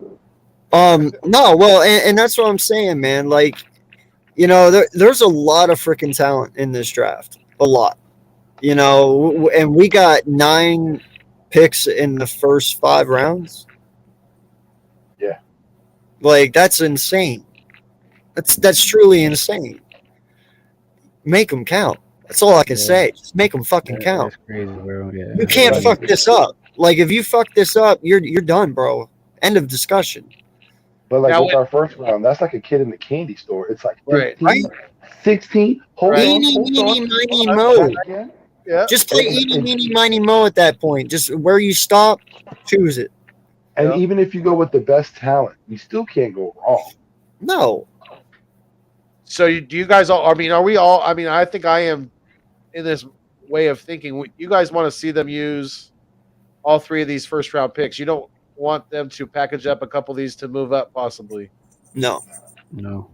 The only instance I said that I would be okay with moving it is like if you say the 19th pick, if you move back a couple and somehow end up getting a first rounder next year, or say even a second rounder, I'm good with that. Yeah, I mean that's thinking for the future. Definitely. I mean, I don't hate that thinking at all. That's it's a way a good GM should be thinking. It's not. You always want you definitely want to have a good draft every year, but if you can, stockpile some picks for future years and maybe who knows, you maybe use those for a trade down the road or something like that, or maybe those draft picks pan out down the road and when you end up actually using them. But it's never a bad idea to to stock the cupboard, so to speak. Yeah, no, like I don't want to trade away any of the picks, honestly. I really like where we sit, but I do love the trading back maybe from 19 to 24. I don't mind that. You could acquire maybe a second and a third. If you could grab a second and a third in this year's draft just by moving back 4 spots, dude, that changes a lot because I would love to have 2 second-round picks. There's still a lot of potential superstars in the second round. And even possibly into the third. So I'm okay with that. Having that capital helps because, again, you can use that to possibly trade for a player, possibly trade up in the draft next season. It's a lot of moves that you can make. There's so many possibilities. We can go through all of them, but it'll take forever. Draft can't come soon enough. Oh my God! You just gave me a great idea, bro. You trade back from 19 to 24, acquire a second and a third for this year, and then use your 2 seconds to move back up into the first and get 4 first-round draft picks. Holy shit! Oh. That'd be sick. That's nasty right there. My thinking was if you were to trade back and you're at that 24 spot, there's a lineman there that I'm pretty sure that would be available. If again, need defense, you got a Perry Winfrey. That was the kid that at the Senior Bowl he played like that. I think he was their MVP if I'm not mistaken. Yeah. So there's a lot of options. That's the thing about this draft. There's so much talent. You can make a move like we're saying and move back and still be in a position to get a good player. I mean, say that again. I said go from 9. What? I hope you want me to say it because it was a good thing. But you said we trade back. I would take 19 and trade back to 24 and acquire a second and a third this year, and then I would take my 2 seconds and trade back up into the first and have 4 first-round picks this year. I don't think has any team ever had 4 first-round picks. I don't know. I don't think so. I think 3 is the most anyone's ever had. I think if someone had 4, they'd be in a position to make a monster move. Oh my gosh! Like you can give up 2 and still have the first pick in the draft, and you know what I mean? Like there's a lot you can do with that. Yeah, unless it's like a later, if it's like a later move after the picks have already been made, and like AK said, you package up a couple of second rounders and sneak back into that. Maybe take 32nd pick away from the Lions. This would have to be something you do before the draft, though. Like you'd have to be that sneaky about it. Like I'm thinking about like maybe 3-4 days before the draft, you go, all right, I'll give you my 19th for your 24th, and then give me your second and third, and then maybe like the night before the draft starts, Howie just is a dick, and he goes, all right, here's my 2 seconds. I want number 22, and bam, there's your 4th first. Yeah, he definitely liked it. AK, he said that's smooth as hell. Yeah, you know what I'm saying though? Like if you could acquire that and then the night before the draft take your 2 seconds and slam into like the 22nd spot, 23rd spot, and then you have 4 firsts. Holy shit, imagine what you could do with 4 firsts come draft night. I know what I'm doing with it. I know what I'm doing with that. Kyle Hamilton's coming home. I think AK you should become a GM, brother. You got that. You got that thinking. You don't need to be good at math. Somebody else can help you with that part. No, you got that good. Oh, I'd have a cabinet. Somebody can do the math for me. No, fuck that. Somebody can do the contract. Have an accountant for that. The Jets had the 2000 Jets have 4 first-round picks. Oh wow! Damn, who they get? Oh, damn, it didn't help them, but who they get? Wow, right? I think that was what year? What year, Gio?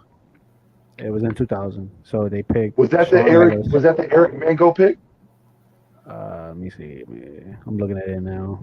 They don't say it literally. Hold on. I feel like that was the Mark Sanchez or something, but you said 2000. Right. That was probably for whatever reason I thought that was the Mark Sanchez. I know they had a lot of picks that year. Hold on, I'm pulling it up right now. Damn, who they pick in 2000? Oh yeah. So they had, yo, I just had a grand fucking idea. You ready for this shit? You got another one? So no. So go basing off of the 2 or the 4 firsts that I got, right? So we just heard that news today that Doug said that the first overall pick would be up for grabs for the best offer, or an offer that's worth talking about. So say you have 4 first-round picks, right? You take 2 of those first and maybe like a second or third next year, and you trade it to Jacksonville for the first overall pick. You grab Aiden Hutchinson and still have your 15 and 16. I'll be mad. What? I'll be mad. You'd be mad? I don't like Aiden Hutchinson. I don't see it. I don't see it. I think it's too much hype. Too much hype. Yeah. So we're going back to the. Fine, and Thibodeau. My God, either or. I mean, Jesus, greedy. I love it together. I love it into the first. I love it, but just not for Aiden Hutchinson. Man, you just pissed all over my really good idea. Thanks. But listen, like I said, you were savvy. You got up there. I'm all for that. It's just the guy you picked was the wrong one. No, fuck that. You're just horrible for saying that's horrible. Oh man. So, hey, so going back, fellas, the Sean Ellis was one of those picks.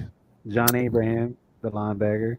Chad Pennington, and Anthony Chad Beck. Pennington was 2000. Chad Pennington was And there was a quarterback. Chad Pennington was probably the best. Those rotator cuff surgeries, Right. What killed his career. Yep. Damn, do you remember when he was in Marshall with Randy Moss? Ooh. Yo, killed it. Fuck you, Vic. I'm making a Randy video. on the Of it. I'm making a video of it. First video in so many months. This is a new video. We got to hold him to his word on that one. It needs to be a fucking video because that's actually a pretty fucking genius idea. Yeah, like I said, I love the move to get in the first. Yeah, just stop there. Don't ruin your credibility. Listen, I've stood proudly on rocks by myself. I came back victorious. I'll stand on this one by myself. I can't wait to see those comments. Hey. Make the tweet. Do it. I want to see it. He's gonna stand by. Respect for that, definitely. Yeah, man, you know how bad that would make me feel though if I went and did all that moving around and shit, and then I'll go and get Hutchinson and a first overall pick, and he tanks like you supposedly say he would. I'd be like, motherfucker. It's a Mamula. It's a Mike Mamula move. I'm telling you. Ooh. Oh yeah. Oh, he went there. Yeah. You bringing that juju here, bro? Seriously? I still remember he got arrested. He got arrested in my town for running around here butt naked. He's so butt naked. Yeah, when they had training camp at Lehigh, he was at they call it Lehigh Pizza. He was a little too drunk, got a little too saucy. The clothes came off and the cops came through.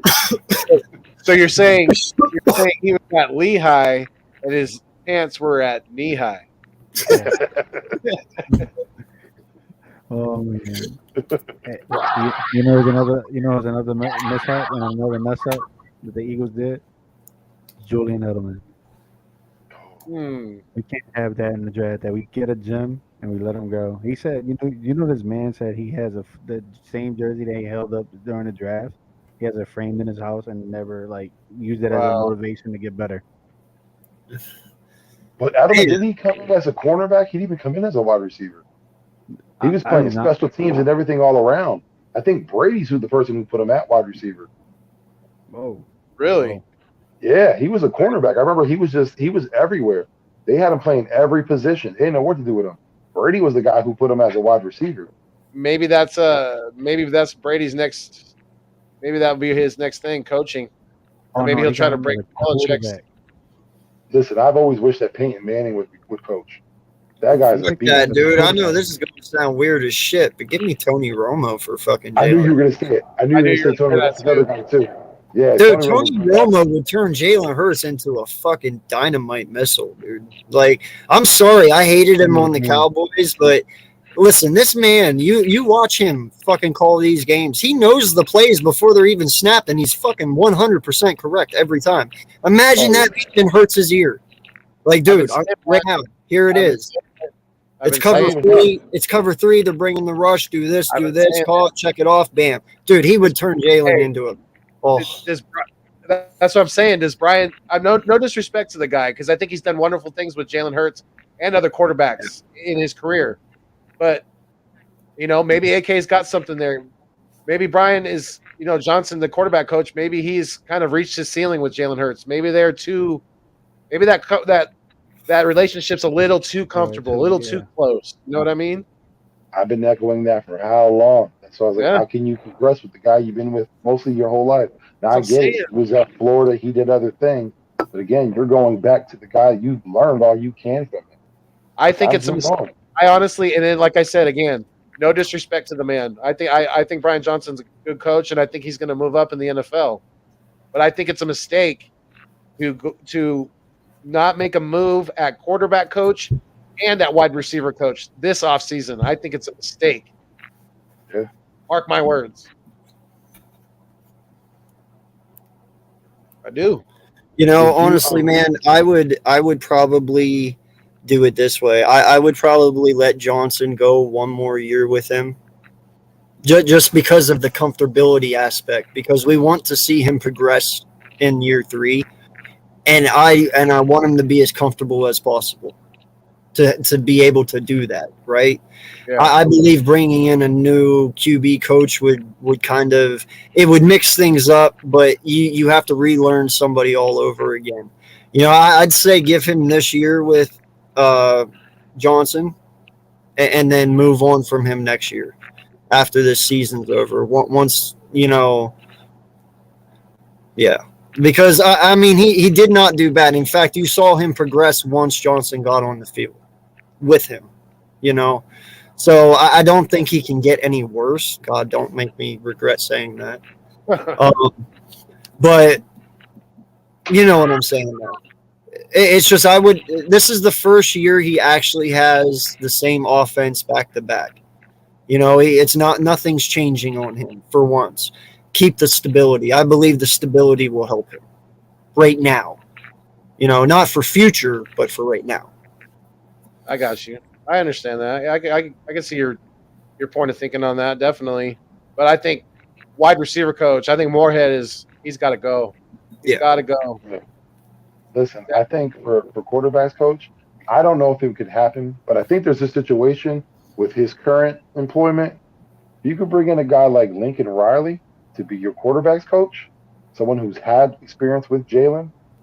Again, I think there's an issue with him in the college. There might be I think he might be moving on. I'm not sure. But if you can pull something like that, hey, why not? I thought Lincoln Riley already had a new job. Did he? I thought he had it. I didn't know if he left yet. I might be wrong then. Let me look real quick. But I know he had some issues with his college. He might be moving on. I didn't know he already got another team. You know who else would not be bad, and you actually have a connection with, and you could probably pull him in as a QB coach. Get ready, Andrew Luck. I like it. Like it a lot. Yeah. Ex-Colt. Worked with Nick. He is looking to get into coaching. Is he? I'm pretty sure. That's what his second. That's what he wants his retirement to do. I'm pretty sure he's looking at coaching things, so that might be a possibility. He could And definitely. we all know Andrew Luck was one hell of a quarterback, even though he played 4 years. Tough Yeah, as hell. I know there might be guys more experienced, but Andrew Luck right now can coach himself up, some quarterback. I have no issue with him. None whatsoever. I think that would be very good for a guy like that. Would be very good for Jalen, because I already know that one of Andrew Luck's biggest things would be staying in the pocket. Yeah. Teaching him to read defenses pre-snap, post-snap, and getting him more acclimated to these upper echelon defenses in the NFL. It's just a guy like that. I mean, that's like AK said earlier. That's getting like, a Peyton Manning. They're right on. They'd be this very similar coaches and very good at what needs to be done. And they both eat, sleep, and drink football. Right. That's what they're all about. And I know for Luck, it has to be torture. Not being able to play, being away from the game. Hopefully, he got himself ready physically and mentally. But yeah, if he's someone that could be available, he'd be my number one option then. Yeah. Yeah, I know, correct. Honestly, yeah. For him being away from the game for so long, well, him putting in the sideline, that dude can read defenses. I seen him in the Colts do it. He brought up the Colts a couple of games back. He was like, he was a good one of those comeback kids or whatever. But it was sucked that he had to let it go. But wasn't there didn't Jalen Hurts go to like the Peyton Manning camp or something like that? Like what didn't or he's like he has ties with Brett Favre. I know he's cool with one of the legendary quarterbacks. It's Peyton Manning. Peyton Manning watches Jalen Hurts' film and calls him and helps him out and gives him tips and stuff. Hey, the sheriff, man. I was big on the sheriff, man. Yeah. And I made the valid point when I first heard that. Dude, Peyton Manning just doesn't do that for anyone. At least as far as I know. I don't ever hear of it. I mean, have they ever done that for Daniel Jones? Have they ever done that for any of these guys? I don't hear them doing it. Do you? Eli's not making that call. He's not wasting his time. So that to me means there's something special there, especially if the Mannings are taking a look at you. You know. There's potential. A lot of people see potential in him. You got Merle Weiss back in a legendary freaking sports callers for the Eagles, man. He's backing Jalen Hurts up too. When I seen that post when he put up on Twitter, I was ecstatic. I was like, oh yeah, look, this the legendary voice. You gotta listen to this dude. Yeah. Even Michael Parsons was talking good about Jalen this week, talking about how great of a player is and how him extending the play.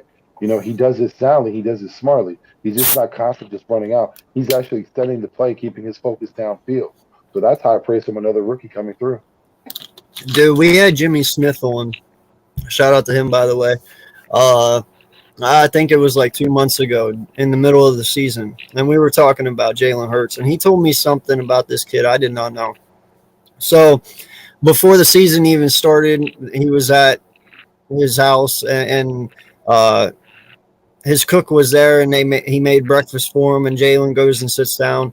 Well, ESPN at the time was talking really bad about him. This was before the season even started. It was all the hype about how he couldn't handle it. He's not going to be good, blah, blah, blah.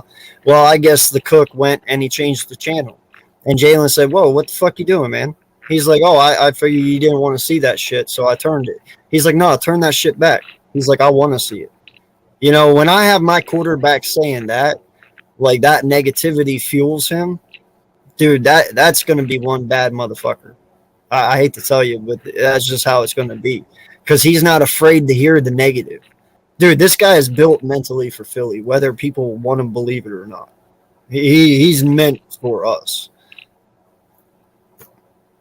To answer that question, I'm going to put Avant. Avant all day. Who would you choose? Wide receiver coach. Gio, freeze up. I would say Owens. Okay. Yeah, Owens. Terrell Owens. AK? Owens all day. In fact, I was going to mention that, but I was like, no, these dudes are going to think I'm crazy. No, I don't. I would say, I think I'm with Vic. I think I would say Jason Avant. He's more technically sound. Yeah. Why? Because of attitude? Mental? That plays into it a little bit, but Jason Avant was just he was always that dude he was just always made very, very, he's a very good route runner, very good blocker, just all around good wide receiver, Very underrated. Yeah. Oh yeah, I won't lie, but he's no fucking Terrell Owens. No, not the athleticism. No. I mean, imagine if you could pull T.O., okay, hypothetically, real quick. Hypothetically, you pull T.O. as your wide receiver coach, and he could instill that dog mentality that he had when he played. Oh, my God. Oh, my God. You know what I'm talking about? Like, Avant never had that dog mentality like T.O. had. Imagine if you could have 3 T.O. dog mentalities out there on that field at one time because he's the one coaching them. That'd be disgusting.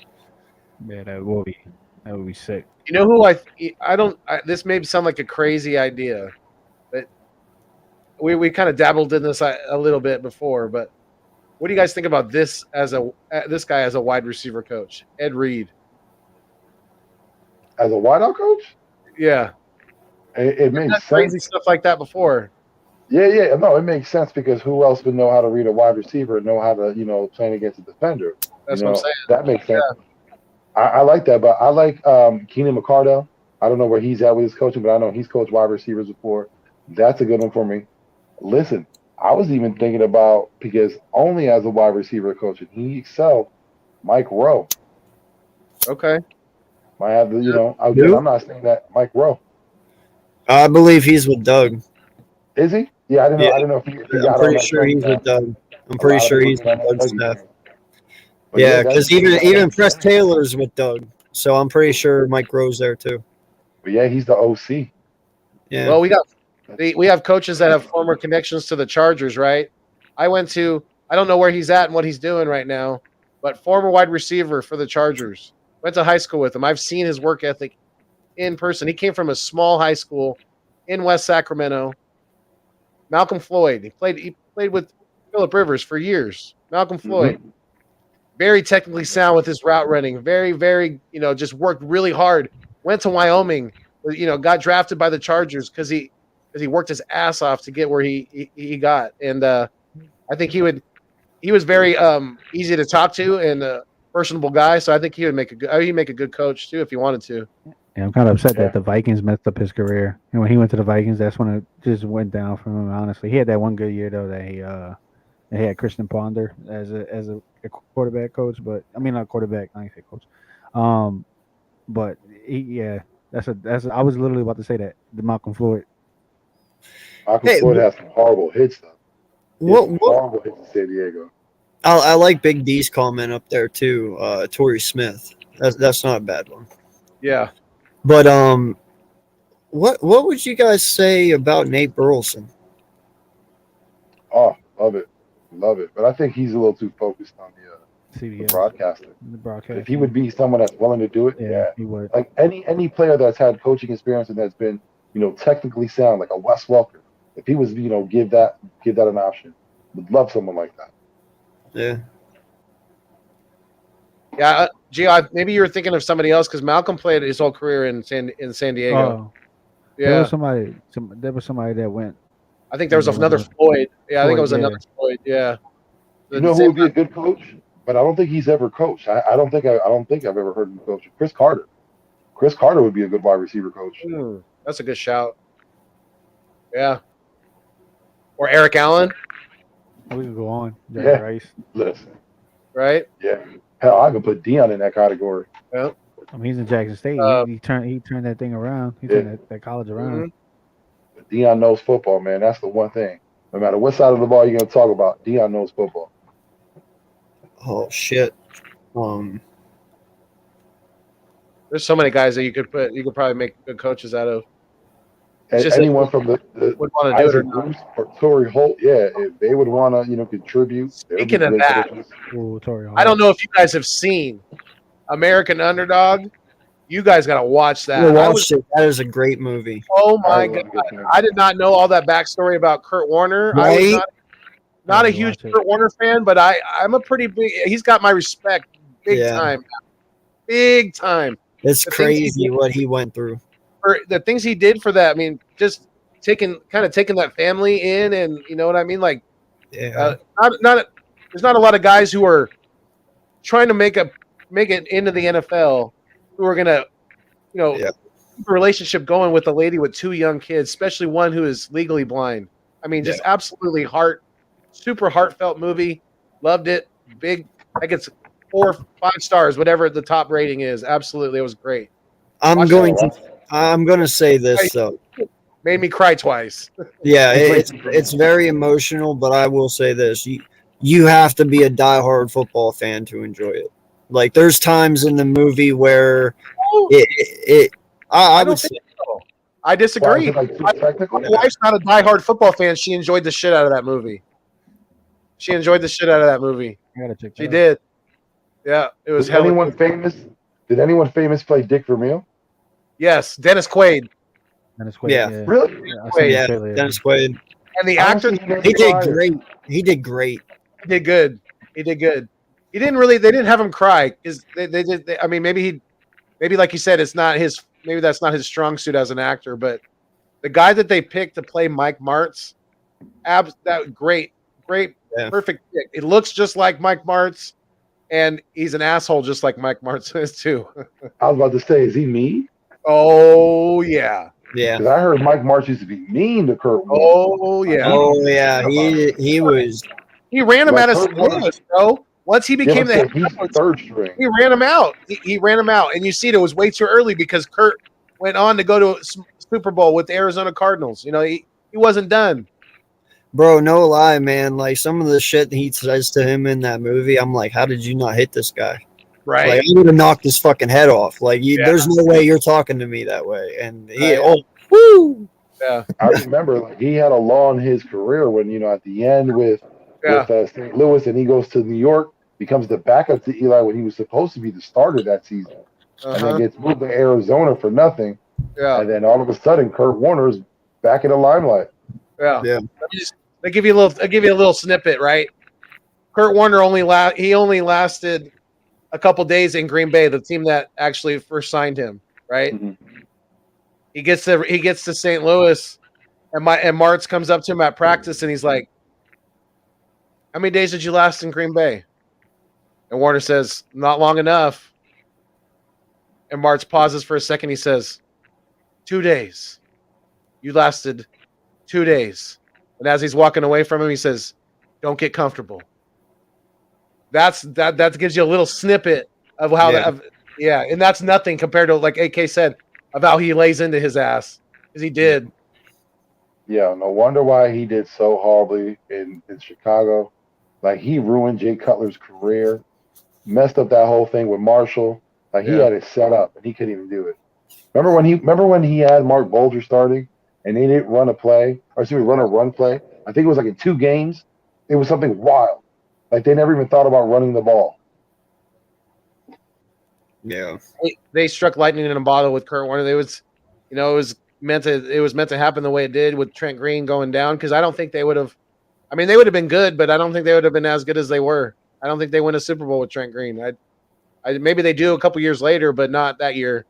That year they caught fire with Kurt Warner. They really did. And kudos, When you to talk about teams of destiny, that was one of them, man. Yeah. Like you said, the injury took place. You had a third string coming in. No one thought about him. He was bagging groceries, played in the Arena League. Right. And they're in the Super Bowl. Like, you know what I mean? Like, that's a miracle. That's but a miracle.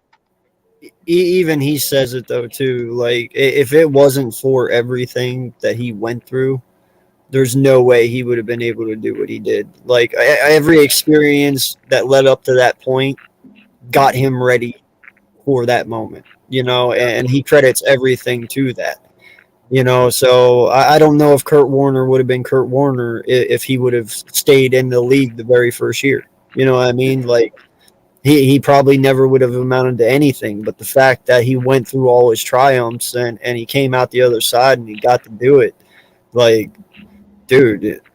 And he was already kind of a gunslinger in college, Yeah. But I don't think he would. I don't know if he has the mindset of just let it loose. Yep. Like he did in St. Louis if he doesn't go through the Arena League. Because that's what to say. The Arena League was all about, was pedal to the metal. Just points. Just entertain the hell out of these people and let's draw the fans in. That's what they wanted to do. And that's what made Kurt Warner. That's part of what made Kurt Warner. Like no lie, dude. In one part of the movie, like he's so bad at getting his release out. Like he's constantly trying to hold it. Yeah. Like they line up 3 defensive linemen, 3 offensive linemen, and they just over and over just hike the ball. And dude, he just gets pulverized. I mean, demolished. You just see him getting killed. That's how he learned to get rid of it as quick as he did in the NFL, because they demolished him until he learned to get rid of it instantly. Because they were like, this is arena football. You have 3 seconds. You snap it, 1, 2, 3, throw. Like, you can't hold it. And that's what helped him. Yep. And like you said, man, he's a great guy. Couldn't happen to anyone better. Yeah. Yeah, absolutely. Yeah, I had to check it out. Hey, Steven, we hope you're doing good, man. Thanks for checking in with us. Thoughts and prayers to you. Yeah, yes, man. I know you're going through a tough time right now, so thanks for checking in. I'm glad you enjoyed the movie. It's a great one, definitely. Yeah, go check it out, Big D. Absolutely, that's the one. Yeah, I'm gonna check it out tomorrow. I honestly thought the movie wasn't going to be that good when I seen the trailer for it or whatever, and but I was blown away. It was great. Very well done. Just because Zachary Levy was playing Kurt Warner, that's why a lot of people wasn't sold on it. Right. Perfect. He did a good job. He looks just like him. He did a great job too, man. I won't lie. He did. Yeah. Absolutely. Good movie. Another good one I watched recently was King Richard, and that's about the father of Venus and Serena. Very good movie. That was real good with Will Smith. Yes, really Will Smith did a good job. Yep. Yeah, I heard a lot of buzz. He might win an Oscar. Yeah, he played that. He pulled out that. He kind of pulled. I mean, he pulled out that little bit of Bagger Vance kind of accent, that little Southern draw. He did a good job. Yep. Anybody seen the one with Kevin James where he plays Sean Payton and the high school coach? So he coaches his son's football. Not yet. I haven't. Oh. It's on Netflix. It's on I haven't Netflix. seen it yet. Me neither. Wait, hold on. Kevin Hart's playing Kevin Sean- James. or Gary No, Payton? No. Kevin James. Kevin James. Kevin Hart plays Sean Payton. That'd be hilarious. The little coach that could. Right? Now listen here, Drew. Wait, I said Kevin. Oh my God, I said Kevin Hart. It was Kevin James. Did you? Fall guy. Okay. But even though, like the Kevin James to Sean Payton, there's Right. a difference. One of these things are not like the other. Who wanted to say Who that did Kevin Sean Payton James didn't play? put on the weight? He played Sean Payton. Sean Payton. Yeah. Yeah, so I haven't checked out That year out of football, he must have been into food. That's what I say. Yeah, I see.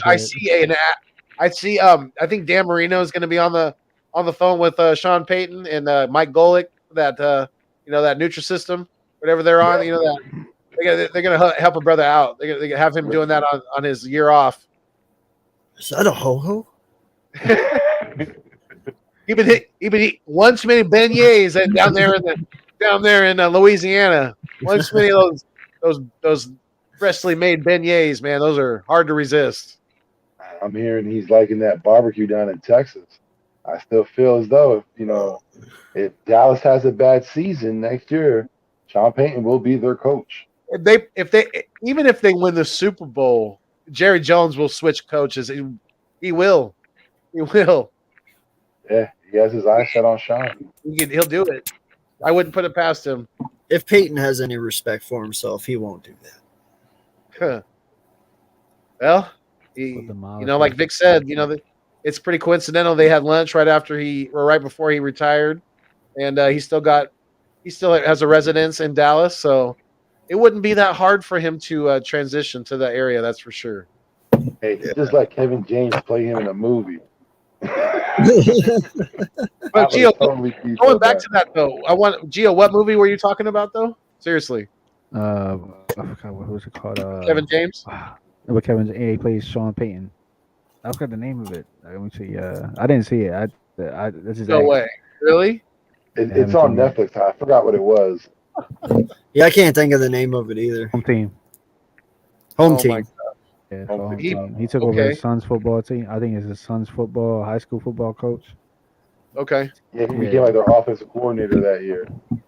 Oh, dude! I'm sure it's not long in the future. You're going to see a Netflix or a Amazon movie about Doug Peterson. About how he, won a championship with the Eagles. Watch, you'll see one.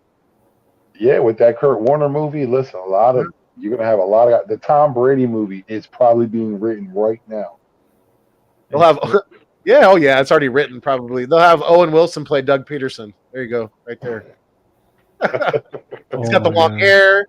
You know what I mean? He's got the nose. Chris Hemsworth was play Tom Brady. Play Tom Brady. Oh man, that would be hilarious. No, Tom Brady's like, no, nobody's playing me but me. I can see that too. Well, that's right. It has to be Will Ferrell. He's all the only way I will sign off on this is if I get to play myself. That's the only way I'll do it. Mark Wahlberg will play it, but they'll just use the right camera angles to make him look taller. Or Ben Affleck, someone from Boston. Oh, Mark Wahlberg. Perfect. He's from Boston. Well, it'll be Matthew McConaughey with his T-Rex. Oh my God. They're gonna have Invincible. They're gonna have Invincible. Vince Papale play Tom Brady. We need to put this on the Twitter. We need to put this on the Twitter and just retweet it, and we see how many answers we get. Who will play Tom Brady in a movie? Matt Damon is going to play Bill Belichick. Tom Cruise. You think he can pull off Brady? Listen, maybe Wes Welker. Christian Bale. Christian Bale. Well, that's not. Yeah, possible. Robert Pattinson. Yeah. Oh gosh. I'm still skeptical. I'm still skeptical about the Batman. Oh, I know who. That's gonna be a very good movie. You're gonna think be so? there. I'm telling you, from what I'm hearing, a lot of people are saying this is probably one of the best Batman movies they've ever seen. All right. No, I was. Who's the one that played Magneto, the young Magneto? Shit. Fassbender. Fassbender, yeah. Fassbender would be a dope fucking Brady. I got perfect Tom Brady, you guys. Perfect. He looks just like him. The Rock. He will take any road. And then we could get Danny DeVito as Bill Belichick. Ooh. Danny DeVito as Bill Belichick. There we go. Sleeveless. Oh, Chris Carmack. What? What's the guy's name? Josh Brolin. Right there. Doug Peterson's story. Josh Brolin. All right. We got to put Andy Samberg in somewhere. Chris Carmack. Carson Wentz. He's playing Carson Wentz. No, that's Howie Roseman. Person come into this. What? You said Andy Samberg. He's the only person I think that could fit the mold of Carson Wentz. Yeah, that Tom Brady documentary is that 2017 run, and you know what run is that one? The Eagles run. Joe Pesci could play Howie Roseman. Oh, God. You ever watch Lethal Weapon with Joe Pesci? The second one and the third. That little sly dude. Yeah, that's Joe Pesci. Yeah. Right there. Okay. Steve Martin can play Jeffrey Lurie. Actually, no. I'd put Jonah Hill as Howie Roseman. That's a Kevin James playing a Sean Payton. No, you got to go with like what? You got to go with That's like Kevin James playing Sean Payton. Jonah Hill's a big dude. Jonah Hill's also Jewish. Oh, I know. Yeah, big dude. Howie Roseman, the dude that plays the dude on Sheldon, the guy that guy. Oh yeah. Bang Theory. Howie Roseman right there. Yeah. You know who is? And by the way, Jonah Hill's skinny now. Just so yeah. Is it? Yeah. Skinny now. He lost all his weight, dude. He's real skinny now. Hey, you know who played? Put Kramer to play what's our defensive coordinator at the time when we won? Nope, I got one better. Kramer to play Schwartz. Murr from the freaking what is it? Practical Jokers to play Coach Gannon. Oh my god! It looks just like him. It looks just like him. Murr from Practical Jokers. Josh Duhamel. Yeah, he can play Brady. Yeah, Josh. Yeah, Adam Sandler. No. Maybe he can do Howie Roseman. You know what? Listen, hold on. All joking aside, if Adam Sandler was to do a serious movie and he was to play Howie Roseman, he'd kill it. You get Adam Sandler like from Uncut Gems, right? Yeah, that'd be fucking. That movie was absolutely.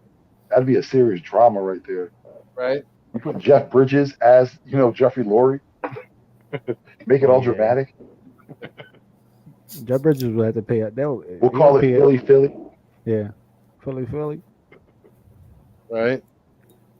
That'd be funny, but we need more football movies, man. There was so many back in the day. Not just mention we had The Longest Yard. Mm-hmm. Speaking of that, okay. Uh-huh. So I just saw. Sorry, Gio, I didn't mean to cut you off. But I just saw Dog, and in Dog, a small role is played by the same guy that played Lou Elastic in Remember the Titans, the big offensive lineman dude, the big white dude. Yeah, he looks hella different now. He's lost hella weight. Yeah, he looks good. Yeah, he's got. Yeah, I remember when he was on Boy Meets World. He was Bam Bam Bigelow's son. Yes. Yeah, I remember that. Yeah, now I think he's I seen him on Tom Segura. Like he had interviewed him.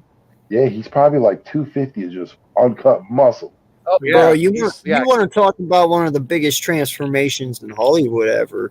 The fucking dude from Rudy that ended up playing in The Replacements as the linebacker, as Danny. Oh, you talking about Jon Favreau? Yeah, dude, remember how huge he was in Rudy, and then you turn around and you see how cut he was in The Replacements. Oh yeah. I don't know if you've seen John lately, or if you watched the movie Chef. he reverted back very soon. Did he revert back? I mean, he's Yo, but I'll tell you what though, in the '90s though, man, he was ripped. Like when he was on Friends, when he played Monica's boyfriend. Yeah. he's a Little Giants. Yeah, Little Giants. Yeah. They should do it where are they now? The one Right. football movie I liked it was the one with The Rock and what's his face, the rapper, I forgot his name, man. They was Yeah, I know what taking you're care of talking about. kids in a juvenile Yeah, kid. Yeah. Oh watched yeah, Gridiron. Yeah, Gridiron. was good. Yeah, With, Gridiron game. Yeah, with the rapper was Exhibit. Exhibit. Yeah, Exactly. Yes. Thank you. Yeah, Thank you. Pimp My Ride. yeah, that was a good movie. All right. Okay. Blurp blurp. Al I Bundy. remember You will all get that eventually. Right. Al Bundy, poke high, 4 touchdowns in one game. There's a buddy that I went to high school with that I do fantasy football with still, and he has one of those jerseys. It says poke high. It's a blue one, blue and white. It's got Bundy on the back. Yep. He's got one of those jerseys. I've always wanted that, like things you see like jerseys or teams in the movies. Like, do you remember that movie Unnecessary Roughness? Right. Remember how they had, Yeah. or what was it, Dallas 40, something like that? Remember that movie with Nick Nolte? Wear something like that. I get one of those jerseys. Right. Yeah. North Dallas 40. That's what it was. North Dallas 40. All right, so I gotta ask, what's your all-time favorite football movie? Then let's go around. That's tough. It is. Yeah, because it's out of either Remember the Titans or Varsity Blues. That's a TV show. That's not a movie. That was a movie. what's that? That was a Friday movie. Night You never Lights. seen Varsity Blues, the movie? Isn't it a TV show though? Not everyone on it was from TV shows. Yeah, I like the Friday Night Lights and whatnot. No, I actually never saw the movie then. Wow. What? That movie's real good. It literally gives like the aspect of how college players. You have like the strict parents always like forcing their kids like to play football through injuries and everything. Like literally, it was like. Oh shit! I got Blue Mountain State for that shit. I don't want to live your life. You've never seen? Oh my God, Billy Bob. You've never seen? Oh, I That can't movie's believe it. emotional. Well, dude, I'm a huge Billy Bob Thornton fan, but no, I didn't. No, Billy Bob Thornton's not in Varsity Blues, the movie. It's a character in the movie. It's a big right. line, this big kid. He's like probably, what is he like? He's probably like 6'2", 6'3", about 275. Bob looked like he was probably like 5'9" and freaking 330. Right? Billy Bob Yeah, he was a big boy. He was their left tackle, but R.I.P. because that guy actually passed away in real life. Did he really? Billy Bob, he passed away. He lost a lot of weight and passed away. Yeah. Wow. Billy Bob was a dude. Remember he had a pig named Bacon? Yes. I've always wanted a pot-belly pig and name him Bacon because of that damn movie. Oh, man. Definitely. Well, that's why I thought his character was a. I think that's the reason why Dickerson changed his number to 69 because that was the same number that Billy Bob wore, 69. And that character was awesome because that was the one kid who stood up. Because if you notice, he was the one that was getting abused throughout the whole movie, but never said anything until he finally stood up. And that's when the team was like, "All right, Billy Bob's with it. We all got to be behind him." Yep. Right. And he made that. Billy Bob was crucial that play. dude. Yep, caught the touchdown. All right, my Peter bad. was a crazy character. And shout out to Paul Walker. That was the first time I've ever seen Paul Walker in a movie. Oh shit! Now I gotta see it, bro. That's one of my favorite actors. Remember when he was like, "I woke up this morning and I had a dream. It was about greatness." Wait a second, was he the quarterback? Yes. sir. I seen it. Never mind. He gets I've hurt. seen it. Yeah, I've seen it. Never mind. And then Dawson of Dawson's So Creek. you had to have seen that. Dude. That movie was Yeah, I have. It's just been a long time. That's probably why, dude. yeah, But I've and the girl puts everybody on knows. the whipped cream bikini.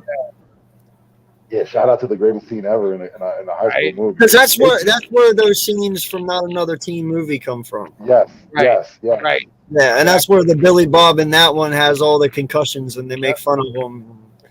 Yeah, okay, I get it now. If Yeah, it wasn't for that movie, American Pie would have never been possible. right. I know, right? Very It true. was those Good movies shout. were the ones that started everything off. Yeah. And Yeah. the cops come to the party and he's like, "That's a Scoob, nice, you mean the blind side, buddy? that's Yes, nice sir. movie. Remember that? Remember Tweeter? He was like, "Listen, About me? how about this? Yeah." And he leaves and ends up butt naked in the cop car. Not He's like, again, Tweeter. and he's like, I'm going to jail as he's pulling away. Yeah, man, that was the greatest movie ever. So all right, Gio, what was yours on, bud? No, mine was it's like I said, it was Rocky. I just picked Friday Night Lights. It's just 'cause it was just very emotional for me as far as it. It was just trying to pull together, but so the severity That's of good. it, like just Yeah. being behind the scenes, what goes through college kids as far as like that one scene with that running back. I forgot his name. He tore his. I think it was like he broke his leg or something, and they still putting his dad was like, Or oh, his you know, ACL. he Yeah, playing, toward ligament. Yeah. or his ligament messed it up more, Yeah. and then that was I think it was a career-ending injury at the end of the credits that he couldn't play football no more or something like that. And I was like, damn, his Yeah. own dad made him do. You know, I could be Right. wrong.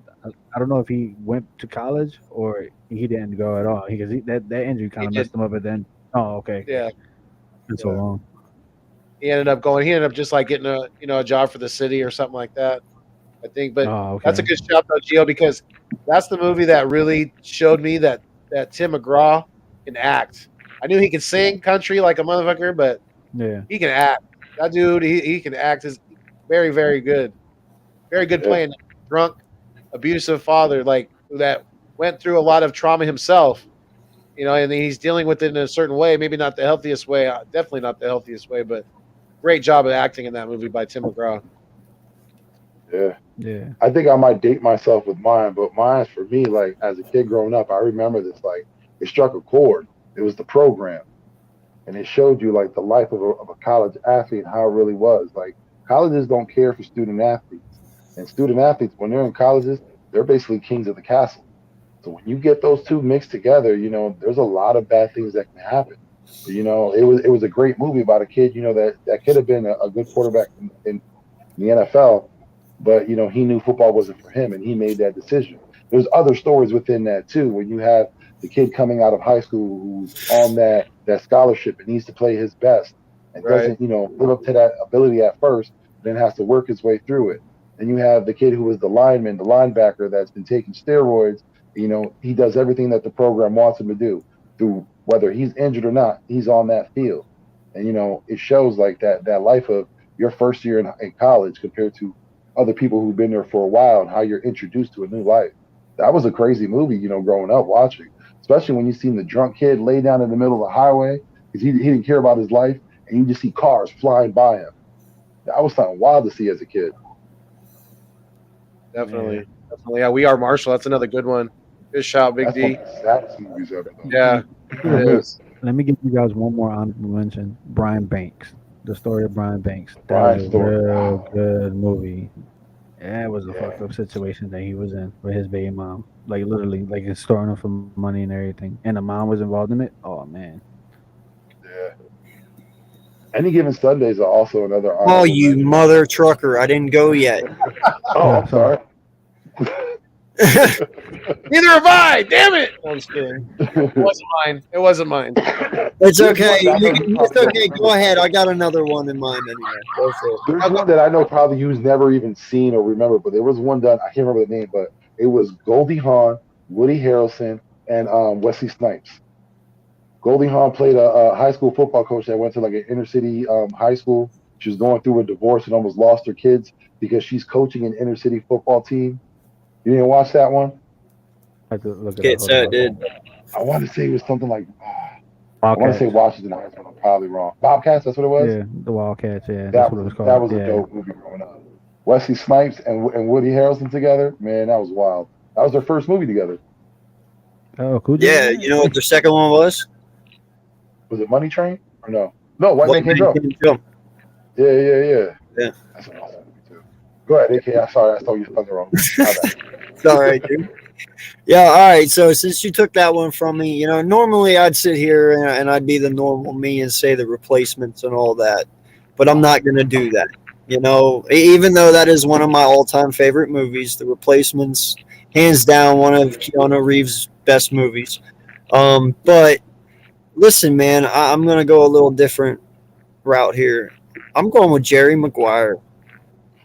I love Jerry Maguire, man. Show me the money. Fucking like, dude, come on, man. That is like the ultimate fucking movie right there, dude. I love it. It shows you, the agency part of what they go through. It shows you what the athletes kind of go through. Great movie. AK, you had me at hello.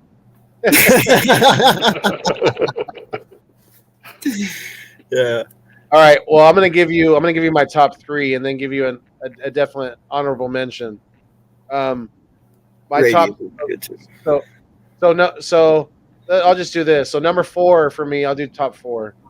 Would be that American Underdog, the one I just watched. That was great. Number 3 would be. It's tough to kind of decipher which one I put 3 and 2, but number 3 for me would be Rudy. Love that movie. Very good movie. Great movie. Very well done. And I've seen it. I don't even know how many times I've seen it. Numerous. Number 2 would be, for me, number 2, the movie I was thinking of, it just slipped out of my mind for a second, but give me 1 second. It's going to come to me.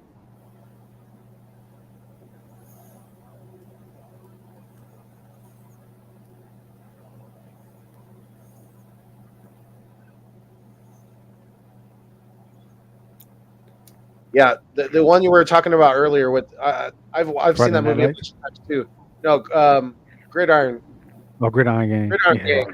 Yeah. That's number 2, and number 1 for me is Remember the Titans.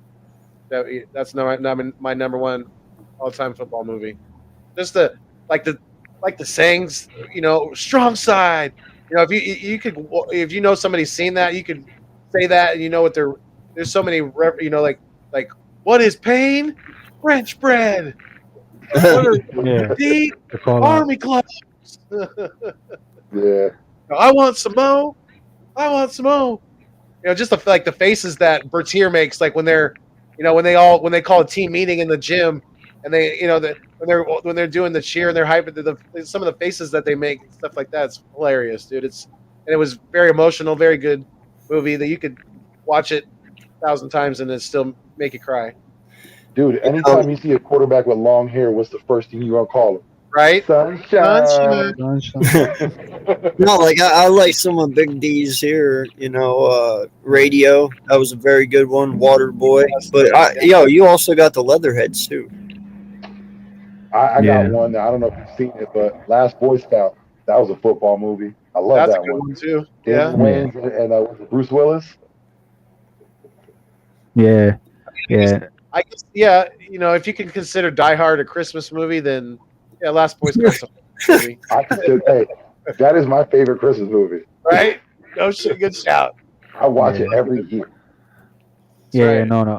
Big D did have a lot of mentions there, but we went with the serious side of football because we did get the comedies like in The Replacement, The Water Boy. We can go on like so many comedy football movies. The Longest Yard, which is literally one of the best ones. Both of them, but the original and the new one. Absolutely. Draft Day was a really good one, honestly. That's the one I was thinking of too. Draft Day was good. Concussions was good. Draft Day was 25. Concussions was real good, dude. You haven't seen Concussion? No. Good Will Smith movie. You got to watch that. That's a great movie.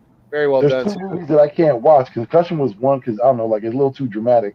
And what is it? I want to say it's called Pursuit of Happiness with Will Smith. That was. Well, you're missing out. Holy crap! There was a scene that every time I watch it, think about it, I'll start tearing up because there's a scene where he's with his son and he's sleeping in the bathroom. Yeah. At that time, like I said, I'm a single father, and it was me and my son. Yeah. And I was going through hard times too. That hit home. There's someone banging on the door trying to break in there. And he's man, I got goosebumps you talking about it right now. Like, it's crazy. It was a movie. Yeah, sometimes it's a little too rough for me to watch. I'm like, I'll stay with it. Yeah. That's a very it's a great true story, very, very good story to document. It's a great, show of how people can rise up and prosper even in the darkest times. In the hardest of times. Great. I'm not going to try and overstate anything here because I don't want to, but it's just my personal opinion. Dude, in all honesty, there's a lot of actors in the world over the years. There's a lot of greats. But I'm going to tell you this, man. Will Smith probably is in my top 2, if not 3. Like, hands down, that man, I've been blown away by his career. I mean, I've watched him from the moment he started, as a little kid. And wow. Yeah, Men in Black is one of my favorite movies, honestly. I still get a kick out of Men in Black 1 and 2. Right? Oh, hell yeah, dude. I still watch all that shit. Could you imagine if he actually accepted to be Neo or Django? Oh, How wild his career would be? Because Neo was written for him specifically. Yeah. Right. If he would have taken that, his career would have been, like I said, Will Smith was Mr. Summer. Like you mentioned, Men in Black. Time. You had Independence Day. He was killing the summer blockbuster. Oh yeah. Even in the bad ones, there was the Bad Wild West. Even Wild West, for the most part, made money. You know what I mean? As horrible as it was, yeah, Bad Boys. Like, that man was Mr. Summer. He could not miss. So, yeah, like, AK's right. Growing up, man, if you're a kid like me, especially from the 80s, knowing Will Smith as the rapper, coming through, then hitting Fresh Prince, and then becoming the superstar that he is. He is making one of the guy. best movies of all time. I Am. Dude, I still remember when he dropped Miami. You remember that shit? To Miami. Like, dude, people went crazy over that shit. Do you remember Getting jiggy with it? Yeah. All that shit. After that? Mm-hmm. Like, there's nothing this man did that did not go gold. You know what I mean? Like, have you guys watched any of the Bel Air, the Fresh Prince reboot? I like it. I have. I love it. It's a I dark heard a twist. lot of controversy coming from it from the first episode. Nah. I'm the type is like, I want to wait until everyone else watches it. I don't want to hear anything. Bro, Vic, they're haters. That's what I'm saying. I don't want to hear the noise. I want to take it in. And for me, like, I know I have a little hate too, because I'm just like, there's no other person other than James Worthy that can play Uncle Phil. There is no Uncle Phil. Yeah, no. Well, he's Uncle Phil in the show right now. There's no Uncle Phil. No. Will specifically wrote it that way in honor of him. He didn't want to ruin. Yeah. Respect. Yep. Yeah. Then what's up? Because that was my first issue. Like, I think he was on the same mindset you were, Vic. I think he's thinking the same thing you were. Yeah. No, it was all out of honor of him, man. He didn't want to ruin it. So then, how does he get to? I gotta watch it then, because I'm like, I already got questions in my head. I don't want to get too much information. Even Carlton's a character in there is not Carlton, bro. Like, literally, this is the dark side of Fresh Prince, bro, and it's real I good. get just one? Yeah, and no lie, bro. Too, like, the kid that plays Will sounds exactly like Will Smith did back in the day. Like, Will handpicked this kid to play him. So, well, did you ever see, like, how and he is from Philly, by the way. I don't know if you know that too, but the kid that plays him in this show is actually from Philadelphia as well. That's what's up. Did you ever see the trailer that started this whole process when it came out like 2 summers ago? No. It was just a fan-made trailer. It's the guy who actually writes and directs the show now. He had just made a fan-made trailer, and it came out, and it showed Fresh Prince in a real-life scenario, in a serious scenario. And it went crazy because a lot of people thought this was a movie. It got to Will Smith. He got with the guy, and that's how you got the show now. Yeah. Like, just from one YouTube video. That's it. Wow. 1 2-minute YouTube trailer that was cut together got you to what Bel Air is now. Yeah. No, it's really good, man. I think you'll enjoy it. It's kind of like how the Dark Knight version of Batman is. That it's the Dark Knight version of Fresh Prince of Bel Air. You know, it shows you the realness of it. It's a great story. Yeah. Like, you a kid from Philly that doesn't really get into trouble, but one day, for a circumstance that he has no control over, gets into a mess, and his family gets him out of that. And as a kid coming from Philly, do you have that privilege? Have you always had it? You know what I mean? Were you really for the streets? That's a lot of the dilemma that he had to go through, and that's dope if you're actually putting serious context behind it.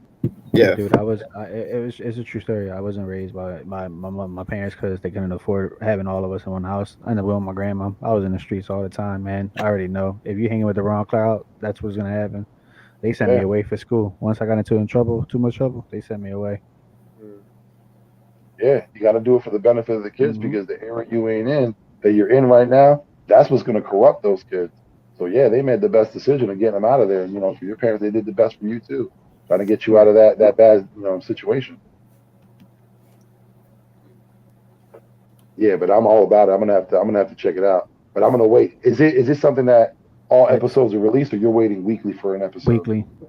Yeah, I'm It's gonna have weekly. to. So they I'm gonna dropped have the to first take two this. episodes during the Super Bowl. They dropped the first two episodes. Yeah. I can't wait. I'm gonna Yeah, have to binge it. I was skeptical about it until there's somebody I go to that watches shows and he's like a real critic and he told me it was real good. Yeah. Catch you All later, right. Big D. Yeah. Take Yeah, care, man, have man. a good Thanks one. for being here. Appreciate you. Yeah, no doubt, Big D. Yeah, I'm excited. At the end of this month, Moon Knight. That's gonna be the new one for Marvel. I'm Mm. a big Marvel junkie. I can't wait for that one. And Doctor Strange, That looks wild. because I don't know if he slipped and said Patrick it, Stewart. because you know they were supposed to be, you know how Marvel is. He Hmm. literally said that he was in that movie. That was him in the trailer. Oh wow. I always had a feeling that what if you know how they in trailers you see something and when you watch the actual movie that scene isn't in the movie. I was just like, what if they throw you off and they put Stewart's voice in, but when you get there, it's gonna be someone totally different, or like James McAvoy playing Professor X.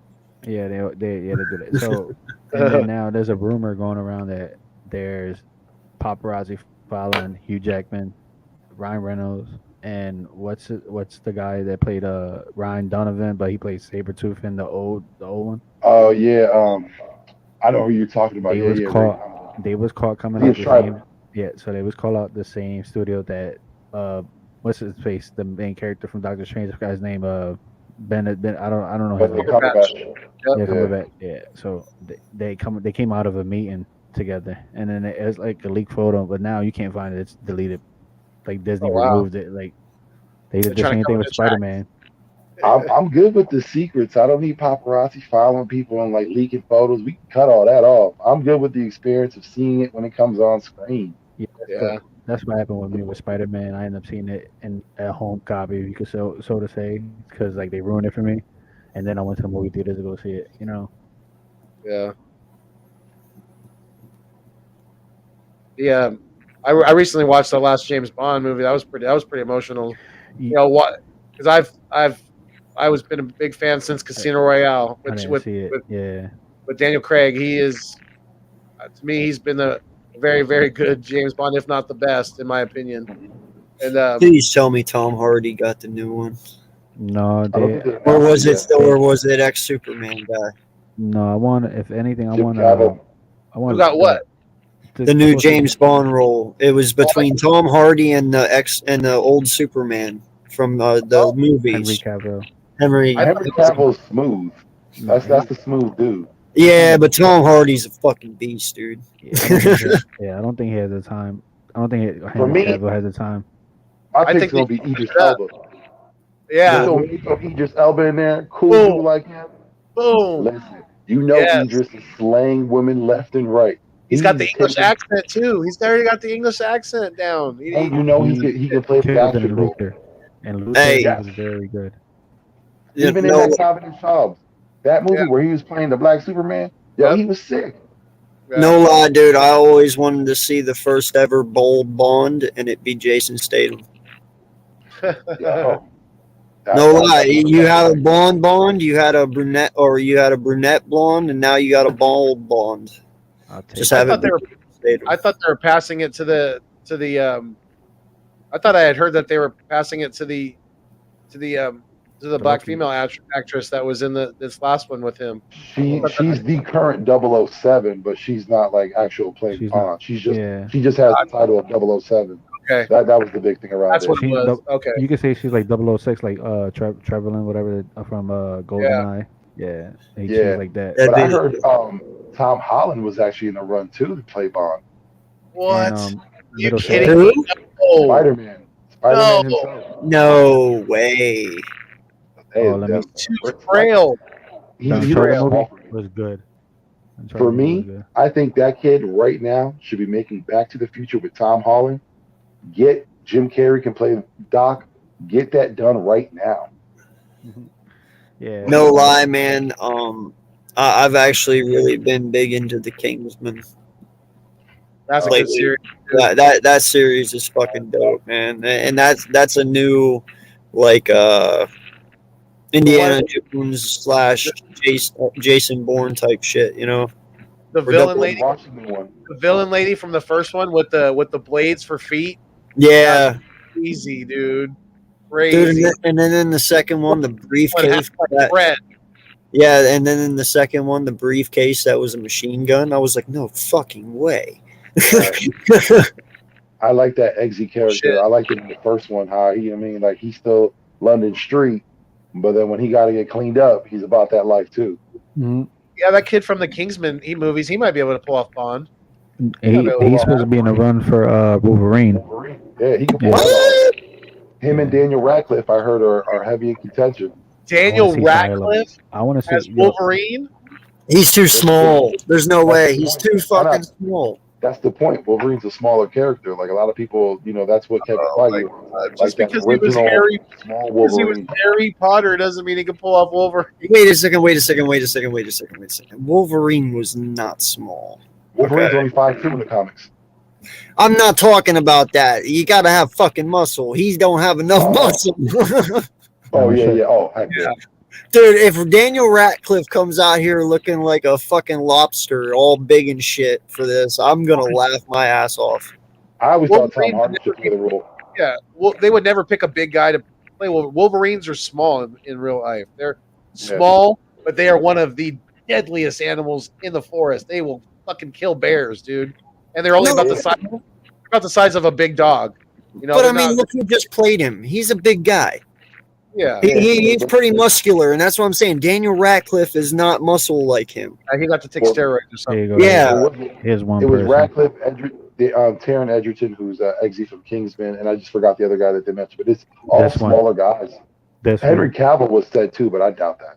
You won't believe this guy is literally on the run too, and he had a meeting. That's Shia LaBeouf as Wolverine. Oh, He's too crazy, like legitly crazy. Now, no lie though, that would be dope because no lie, Shia LaBeouf can pull that shit off, and he's ripped right now. He's certifiably nuts, bro. Yeah. Did you see when he did that last movie with David Ayers, when he was playing that Cholo hitman? Yo, he got real tattooed up for the movie. Yeah, that's wild. He did that movie. He did that movie a few years ago with Tom Hardy. You're talking about Lawless. I love it, Lawless. I love that movie. True, this is a true story. They got so drunk on moonshine, you know, off camera, that the Shia LaBeouf knocked Tom Hardy cold out. Yeah. What? They fought. Yeah. Shia knocked him out. Yo, Tom is not a small dude either. But see, that's what it does. When you got crazy in you, I think Shia does. It doesn't matter your size, bro. You could fuck some people up, dude. Because you don't feel pain like a normal person. You don't. Yeah. Once that adrenaline starts going and you got that, but you blacked out kind of that mode. Yeah, look out. Not much is gonna stop you. I'm not gonna lie. I've always been a Shia LaBeouf fan. Always. I won't lie. There was both first two Transformers, great. Oh, Third hell one, yes. Eagle Eye. Y'all watch Eagle Eye? That's was a good dope too. movie. Yes. Dude, I will go even further than that. I watched him in Holes for crying out loud. Holes was a cool movie, yeah. I'll watch anything with the word eagle in it. I'll watch it. You tell me it says got an eagle in it, I'm watching it. Kit Harington could be a good Wolverine too. If he was in the Black Knight, yeah. Oh yeah, that's right. He is the Black Knight. Yeah, but no, Shia LaBeouf did go to Marvel for a meeting last year, and we don't know if that's the Wolverine role or the Silver Surfer. What do you think about Keanu Reeves? Because they say that he's constantly in there with meetings. Can't What do you that. think for you, what do you think he would be able to play? Dr. Doom. I like him as Silver Surfer because he has that calm monotone. Yeah, but he's Neo. You can't have him as the Silver Surfer too. Or Galactus. No, that's like fucking having oh god, what's his face? He played Green Lantern, and then he ended up turning around. Yeah, Ryan Reynolds. He played like 2 or 3 fucking superheroes already. I'm like, how can you do that? He can't play 3 fucking people in one movie. Well, Chris Evans did. Ryan Reynolds doesn't speak of Green Lantern. He will talk so much shit. I know. Because it's terrible. He knows Chris it. Evans was Human Torch. Yeah. Oh yeah. Yeah. He also played Scott Pilgrim versus the Captain World. America. Captain America was a Human Torch. Yeah, we've had crossover. Yeah, Definitely. yeah. I mean, the original Batman from '89 was the Vulture in Spider-Man. You know, right now they're doing Kraven the Hunter. Kraven the Hunter was the guy who just played Wanda Maximoff's brother. I don't know why, Pietro. And Avengers 2 with Aaron Taylor Johnson. Now he's playing Kraven the Hunter. Yeah, they reprise his role. That's it. That's what they did with they do a lot of crossovers. But the thing I like about those crossover movies, like especially with Marvel now, what if they put him in a movie like a Doctor Strange where Chris Evans is back playing Johnny Storm? He's not Captain America anymore. Like those things are wild to do. Yeah. And he was also the sword guy on Wolverine. Remember the one he was the original Deadpool. That was Deadpool. That's the original originally. Deadpool. Yeah. He was Hannibal Caine in a Blade, which Blade is out. Yeah. Now. He was dope in that one, though. I ain't gonna lie. No, honestly, though, I was sitting here thinking about your question, Gio, for Wolverine. I know this one might be a little far-fetched, but it definitely would match up okay, I think. Channing Tatum. Ooh. I like him, but he said he's done with comic book movies. They screwed him on Gambit. Yeah, but this is Wolverine. This ain't Gambit. Gambit, they were going to do the movie. They promised him everything. They pulled out on him twice. You think Channing Tatum could pull off Wolverine? I don't know if he could pull off that seriousness that he would. I think he could. I think he could. So? Like I said, I like Tom Hardy if he wasn't already playing Venom. I think he would be sick as Wolverine. Oscar Isaac would have been too, but if I know Venom's kind of an anti-hero, but there's another guy, Tom Hardy. He's been on both sides. He's played villain. Yeah. He was Bane in the Dark Knight series, and now he's Venom. So I like his role.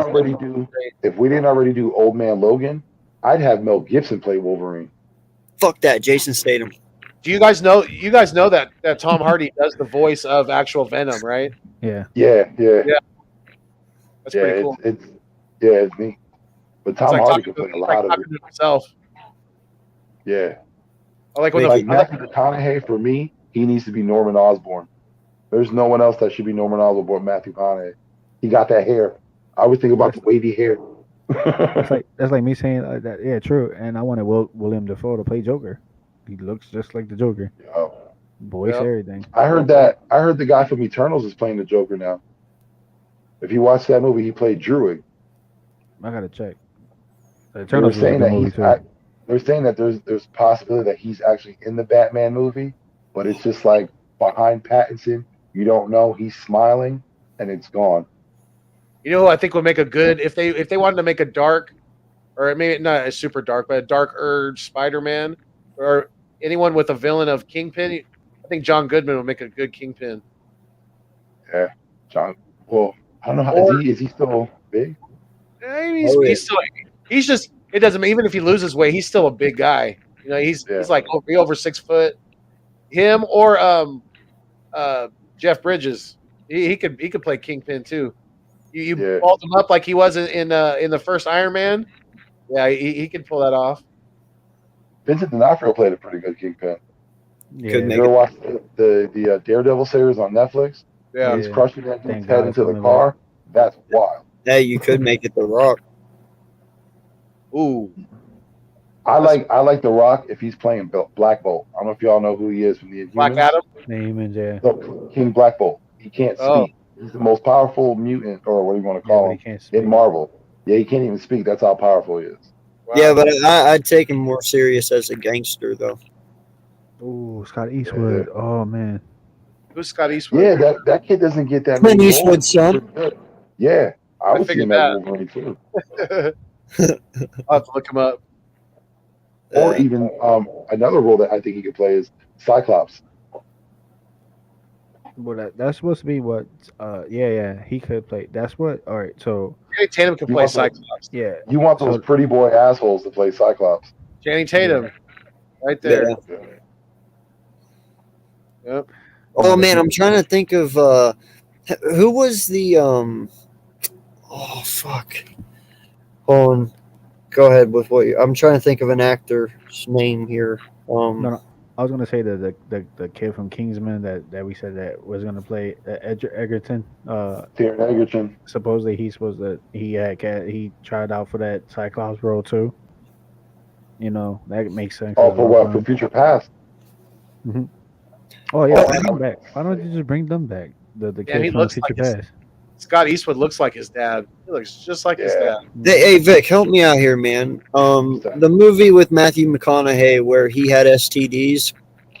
Dallas Buyers Club. Yeah, what was Jared the Leto. Jared Leto. dude? He would make a fabulous Joker. He did. play He was. Joker. Yeah. Wait, he did? He play When? Joker. Yeah, Suicide Squad? They Suicide fucked him Squad. over. With No. I'm talking like I'm talking like in an actual Batman series, like what Heath Ledger just did, but something in that nature, like a darker side, like fuck Suicide Squad. That was fucked up. They I, did I cross. like that. They did cross him over into the Batman versus Superman.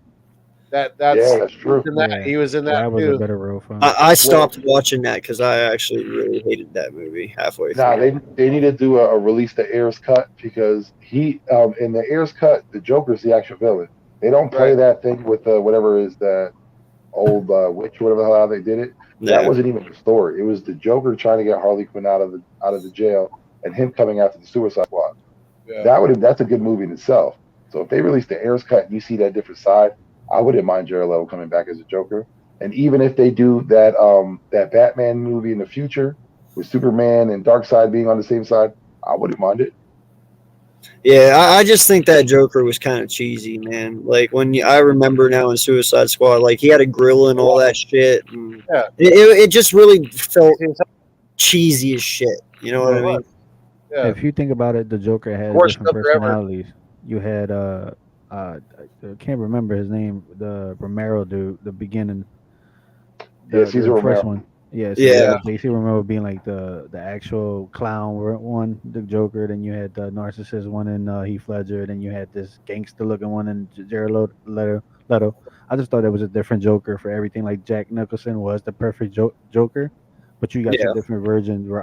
Different versions of Joker in each Batman movie. So it wouldn't be the same. Yeah, Nicholas They were was like that 50s thug. Yeah. If they were to ever to make a female Joker, I don't know if she's good enough actor, but she would have the smile. Cameron Diaz. Oh yeah, She would make a Listen. freaky looking fucking Joker, dude.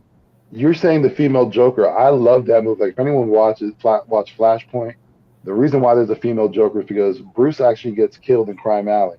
Mhm. While Thomas is beating up the guy who just killed his son. His wife is holding their son, and as she's holding him, the blood from him is on her hand, and she's just wiping it on her face because she's in shock. And that becomes the smile, and she becomes insane and becomes the Joker. Yeah. I think if they did that movie, that'd be insane. Cameron Right. Diaz as a Joker would be great too. Mhm. Like a mother who goes insane. Right. That's a touching story. Oh yeah. Definitely. It would work. It would definitely be. It would be 100% believable. Then you got a Batman that got guns. I'm Right. about that. I'm about that. You know who else would actually be pretty decent, and I think she could pull it off is Charlize Theron. Oh, Yeah. yeah.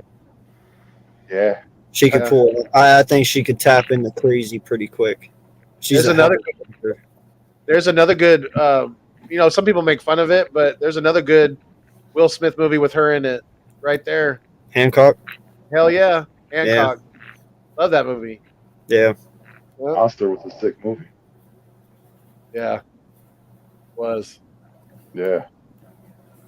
very much so. But yeah, I mean, shit. There's a lot of a lot of people just recreating certain. There's not a whole lot of original stories out there. I mean, you see things on streaming and things like that, but a lot of the mainstream movies are a lot of just remakes, reboots, things like that. You're not seeing a lot of originality in Hollywood. Yeah. Well, I think too, like that, a lot of people shit on it. If you see an original movie, a lot of people shit on it, and they're like, "Because it's nothing they've never seen before." Right. True. Yeah. One movie I don't want them to touch is Friday. That's it. Just leave it alone.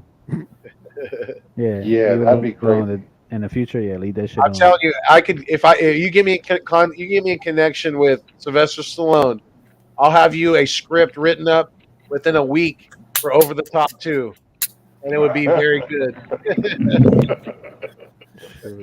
Yo, that's hilarious. I want a kindergarten cop. Don Campbell.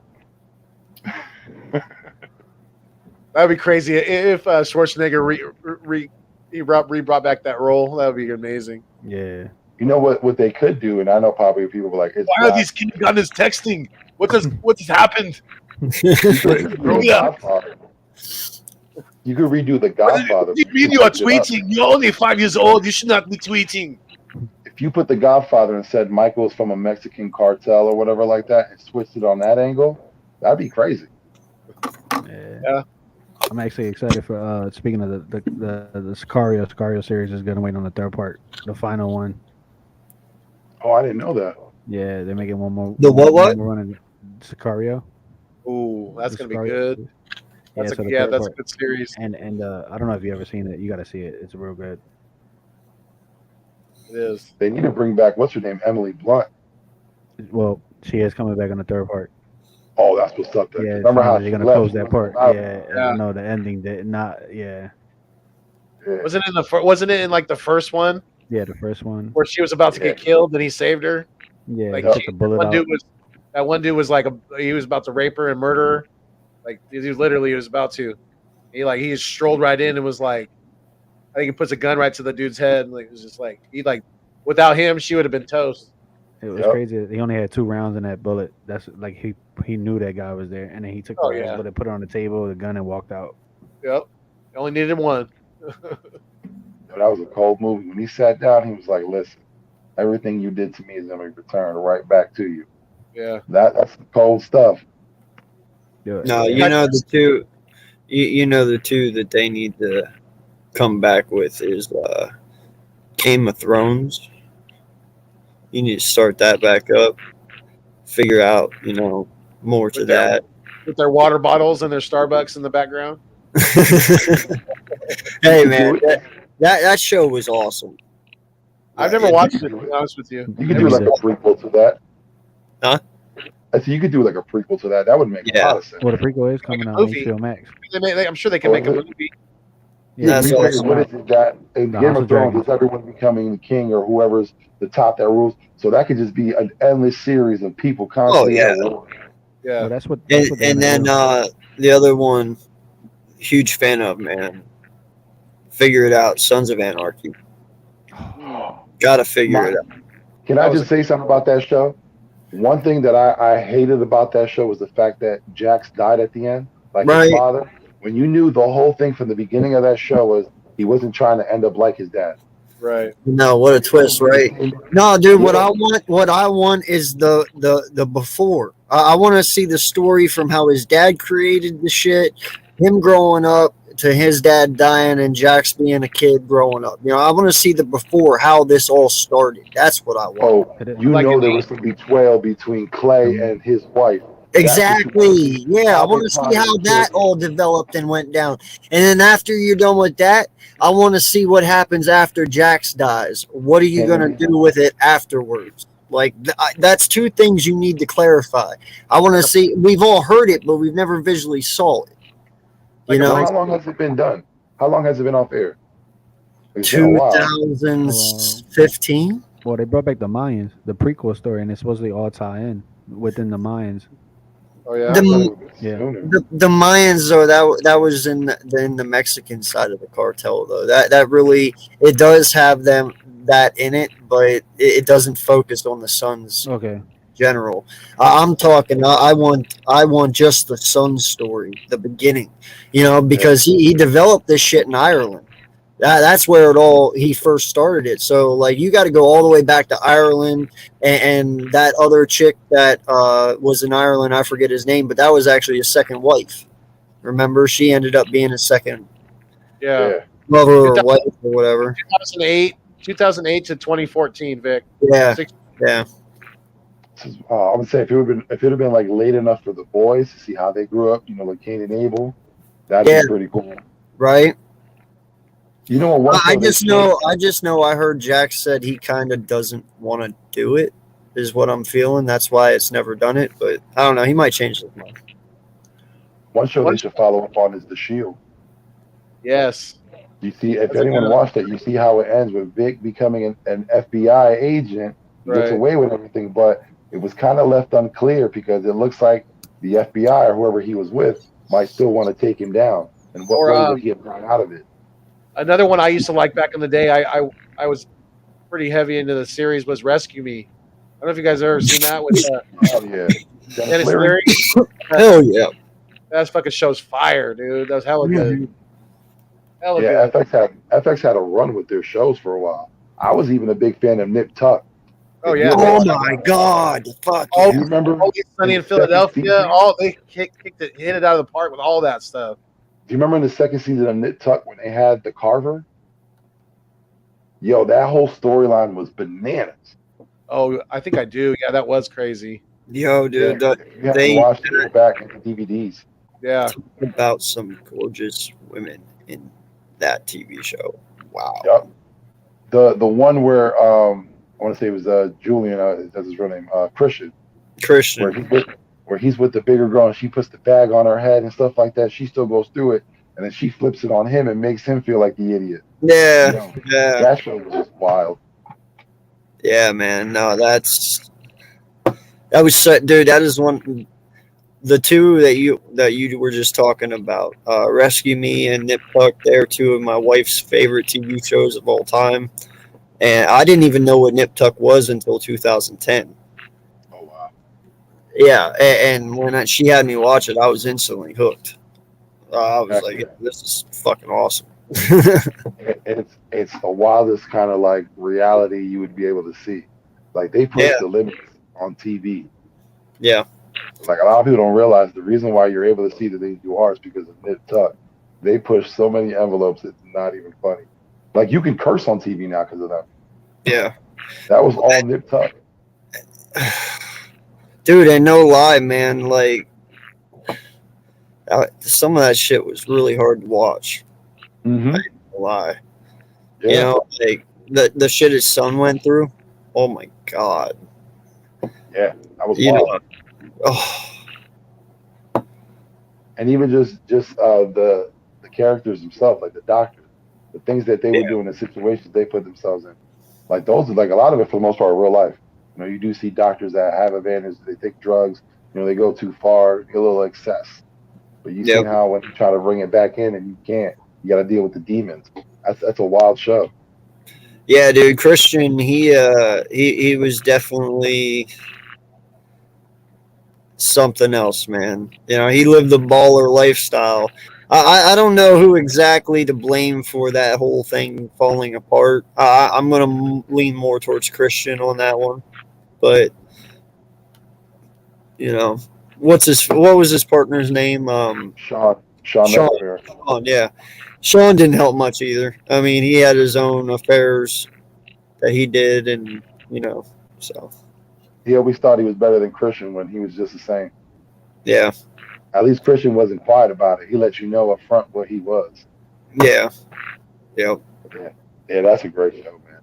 There's a lot of good shows that they need to like focus back on and try to reopen so that way you could get some unsolved chapters. You'll get them taken care of. I know, man. Like you started up Friends again, for Christ's sake. Like, you know what I mentioned to my wife? I told her, I was like, if they were to do that, Joey couldn't be a part of the show. I know, right? Because he left it. He didn't want anything to do with New York and everything. Well, isn't the one dead too? Isn't one of them dead? On the show or in real life? in real life? No, they're all alive. I thought one just passed recently, like last year or the year before. No, they just had like a reunion. I want to say it was like last year on HBO. They just had the reunion. What's his name? The guy that plays Chandler, though, he looked horrible. Yeah. Yeah, no, Chandler does look bad, dude. Yeah, I thought something was wrong with him. Like he looked like he was in the end stages of something. But hopefully he's all right. Because he was kind of even talking for like if he had. I'm not trying to say that. I'm not trying to say anything bad, but kind of spoke like if he had like a stroke or something. Oh damn. Yeah, I don't know. Yeah, it was wild. Like if you ever watch that Friends reunion, and you look at I forgot his real name, but when you look at Chandler, he's a little off. Like you could tell like he had some issues.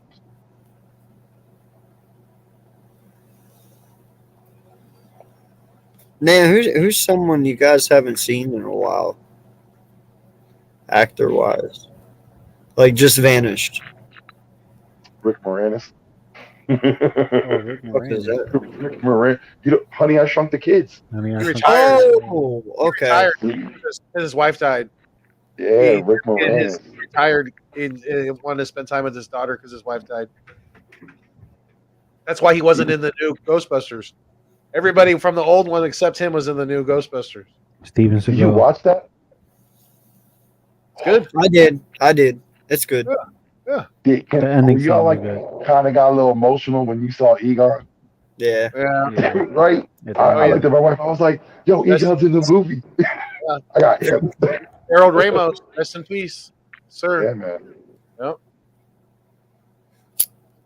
That's crazy. The director just passed away too. I love his role in Knocked Up. When he's talking to his son. Seth Rogen. Yeah, and he's like, I only got high, you know, at night times and all day every weekend. Listen, I always loved Stripes. Harold Ramis was great in that movie. Man, that I think that came out in '81, the year I was born. You know, Bill Murray and Harold Ramis were killing it in the movies. Oh And yeah. it's sad that they had a little disagreement, but from what I heard, they were able to work things out, which is cool. I don't know if he'd be able to pull it off. He might have to hit the gym a little bit too. But what do you guys think about 50 Cent, Curtis Jackson as Blade? That's a thick blade. Give him some bangs.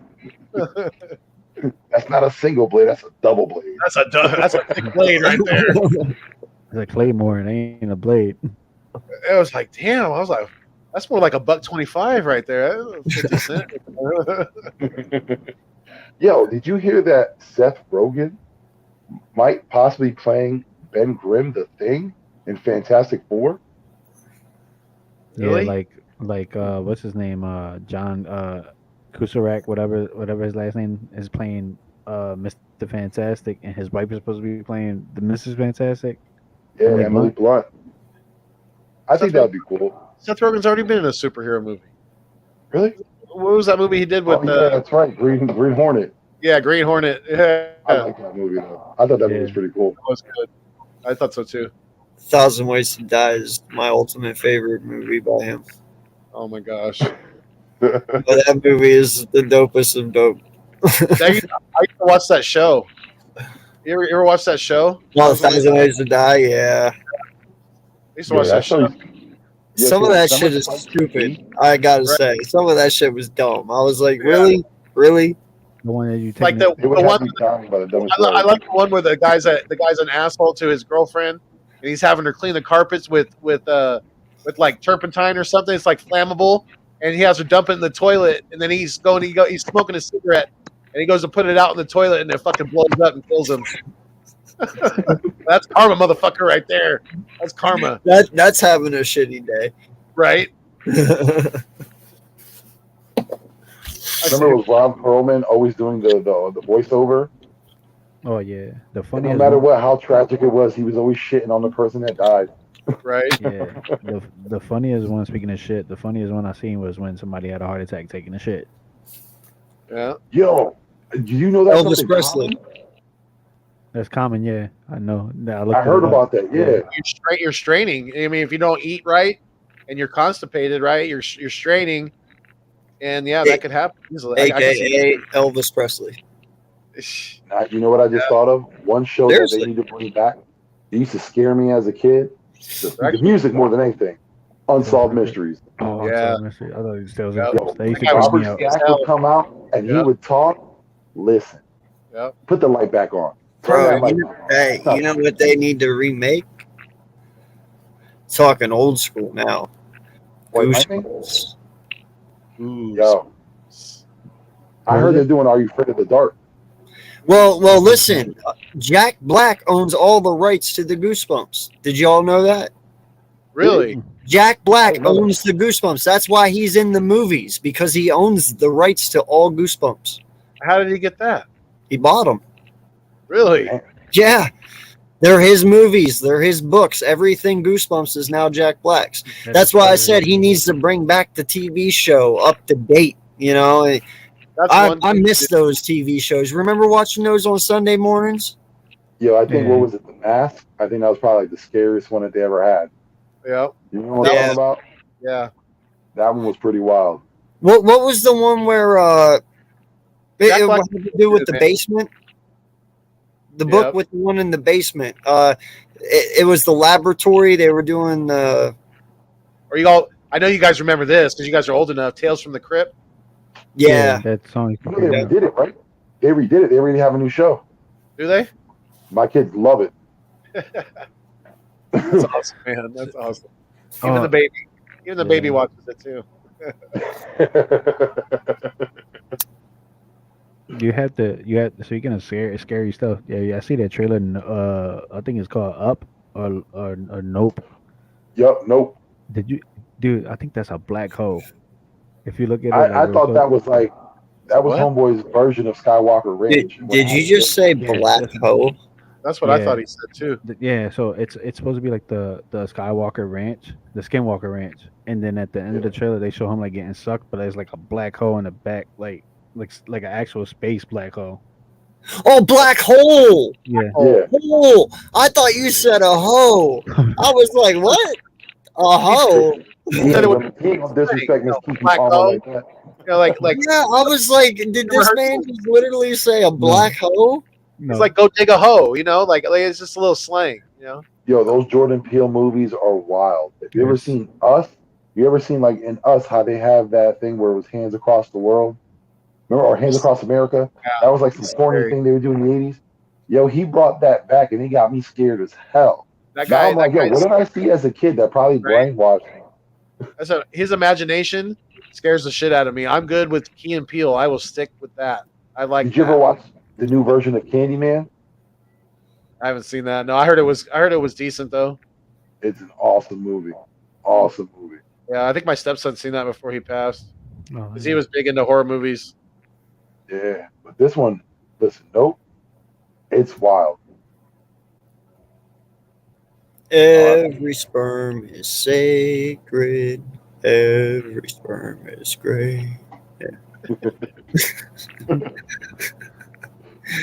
Who is it? Who is it? No I one. don't know. No one Don knows. Ho. Don I'm Ho. gonna say Mel Brooks. No. It's the. Oh man, I shouldn't have smoked. The two crazy white boys. They used to have that. Beavis and Butthead. No. Whitest kids you know. Dude, where's my God, car? wait. Yeah, you remember them? Yeah. yeah, dude, Yeah. Have you ever seen Whitest Kids You Know? Wasn't that a show though? That It a was show a on TV NBC? show. Yeah, it was a TV show. They had all those Canadian people up on Yo. it. Foothills, if you've never seen Whitest Kids You Know, you got to YouTube it and watch some episodes. You will die. Yeah, It is the funniest shit you will ever fucking see. A lot of dudes became famous. Yeah. Yeah. They're kind of like Key and Peele. Just Yeah. two white boys that push it very far. Okay. Very, very far. I have to check that out. Definitely. Yeah. Yeah, me too. What's it called again? The two whitest boys ever. Two whitest guys whitest ever. kids you know. Whitest White Kids You Know. Okay. Yeah. Oh, man. You're going to be so hooked. It's going to be funny. What was it? Ian Black was on this show, I think. Huh? Ian Black, the comedian. I think he was on Yeah. that show. Yeah. Like a lot of comedians that are like writers and like Yeah. actors now, like movie stars now, were on that show. You said it was a Canadian show? Yeah. I think it was a Canadian show that they just showed in the States. They would put it on MTV. Yeah. It was so good, dude. I want to say the guys from Reno 911 were on it also. Like I said, they're well-known guys now, but back then they were nobody. Yeah. Bro, I'm telling you, some of the skits that they do, yes, that is it. Some of the skits they do, man, like I have literally cried laughing for 10 minutes. I mean, they're huh? Kind of like the Kids in the Hall. I remember that. Yeah, it was like a game that came to the hall. Yeah. Gotcha. Yeah.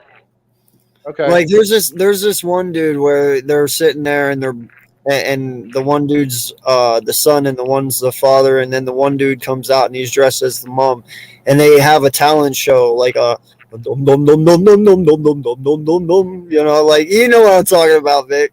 Dude, it is the funniest shit ever. I'm not gonna give too much away, but when you watch them, you'll understand, and it's so fucking funny. I don't know who honestly wrote all of them. I know they had a big hand in a lot of it, but it was brilliantly done. I mean, for what it was, and it wasn't really, there wasn't that much money put into it. We'll put it that way.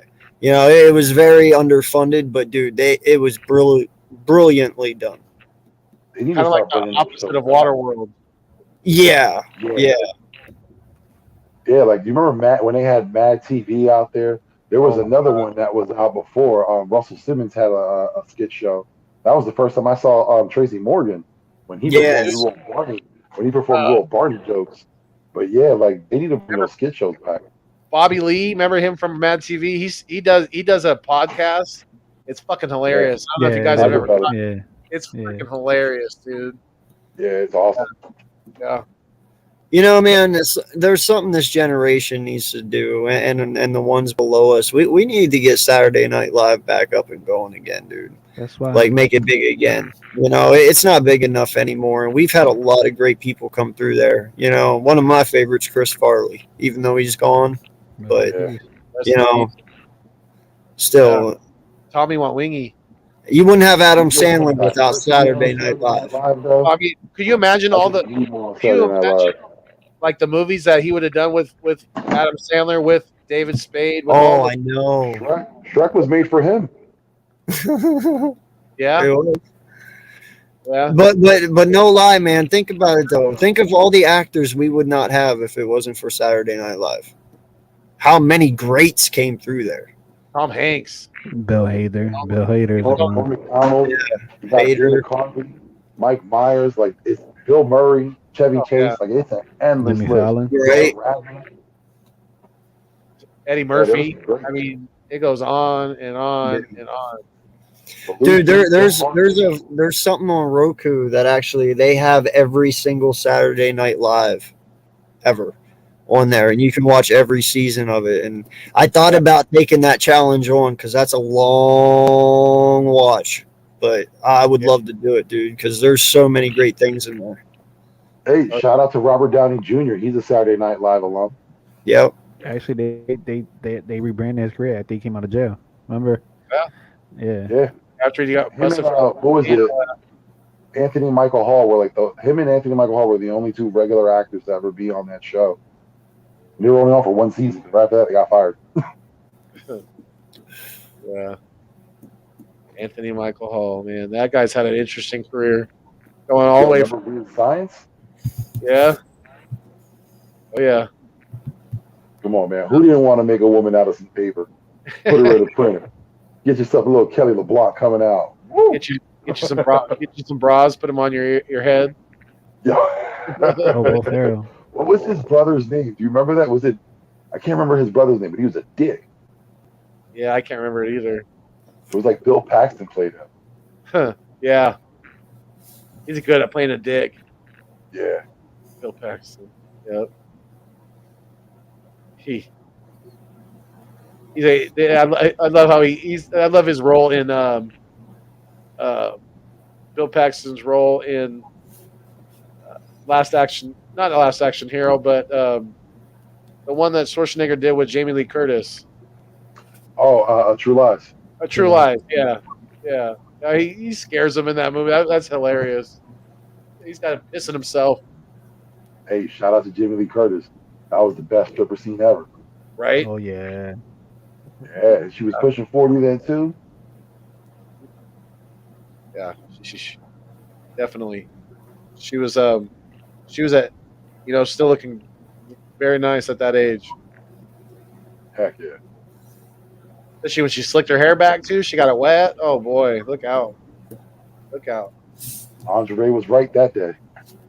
Yes, sir. All right, I got an interesting question. Since we're on celebrities and movies and shit like that, give me one person that you would choose to be your grandfather and one person you would choose to be your grandmother. Ooh, that's good. I like that. Man, I would pick Jamie Lee Curtis, of course, to be my grandma, because she's a badass in that new Halloween movie. Even though she's a little, she wasn't cool in the head like everybody did. And then my father would be Denzel Washington, my grandfather. I like it. I'm gonna pick Ruben Blades to be my grandfather. He's just a cool Who? dude. Wait, who? Ruben Blades. He was in a lot of movies. He was with Denzel Washington in Hostage. You ever watch that one? Yeah. Or Safe House. That's what it was called. And my grandmother, I don't know. I like Cicely Tyson, but I'll say Helen Mirren. She's a badass grandma. Okay. Yeah. Let's see. For my grandpa, I would probably pick either my 1B for grandpa would be De Niro. My grandpa, though, I think I would have to choose would be Sylvester Stallone. Grandma, I've said this before, and I think I'd stick to it. Judge Judy. I need that. I need that tough Jewish grandma. God. What the fuck? Bring it. Judge Judy. Judge Judy, bro. Oh shit, that's funny. Oh my God! You know how straight he'd be. Yes. Never a blemish on your record. So, my grandfather, hands down, I think it would be the ultimate coolest dude in the world. Would be Bruce Willis. I think Bruce would be awesome as a grandfather. Yeah. And he'd teach you how to kill people, which would be awesome. Take you to the strip club. And then, dude, you ready for the big one? Mic drop right here. Ultimate grandmother of all time, Betty fucking White. Ooh. He was gonna say that. I knew he was gonna say that. You took my 1B. I was just about to say that too. Yo, Betty White, dude, what a gangster. She's an OG, right? Bro. I would love to have Betty White as a grandma. That'd be dope. Did you ever watch the movie Grandma's Boy? Yeah. Oh, yeah. What's the name of she was the mother from the Partridge Family. I don't remember her name. Yes, I know who you're talking about. I just can't. I don't know. Hold on. I'll Google it for you real fast. Yo, she was wild in that movie. Yo, that was such a good fucking movie. Oh, my God. That's my go-to. Like, I want to just, yeah. But the Ray Romano's mom, the one that played her, she'd be a great grandma, too. Two good shouts right here by Eagle Slayer 95. Jack Nicholson for Grandpa and Diane Keaton for Grandma. I like both of those. Diane Keaton's the shit. Dude, back in the day, Diane Keaton was a babe. Mm-hmm. I mean, yo, Catwoman, remember? Batman? Diane Keaton. Or no, she was, yeah, no, that was Pfeiffer, you're right. No, Keaton was still, yeah, she was still fine. Yeah, or The Godfather? Yeah. For Grandma too. What's her name? I just had her name on the tip of my tongue. The lady that was in Mamma Mia. She's like the best actress in the world. Free. Meryl Reese. Meryl Streep. Meryl Streep. Yeah, there you go. Meryl Streep. Yeah. She's sexy. Yeah. Did you see that new movie where she came out and where I forgot the name. It's on Netflix, and she's the president. Yep, with what's his name? Leonardo DiCaprio. Jonah Hill. Jonah Hill plays her son, and Leonardo DiCaprio's in it. She was smoking hot in that movie. Oh yeah. Yeah, but she was delusional in that movie too, though. Because If she you wanted watch to that smoke movie, that cigarettes. is She wanted to be the first president to smoke cigarettes. Doris Roberts. Doris Roberts. Yeah, That's the lady Yeah. from Everybody Loves Raymond. Yes. Yeah, she was the ultimate grandma. she's gone. That food, Rest you know in that peace. condition is going to be so nice and warm. She's making the greatest food. Yeah, both the parents from Everybody Loves Raymond are gone now.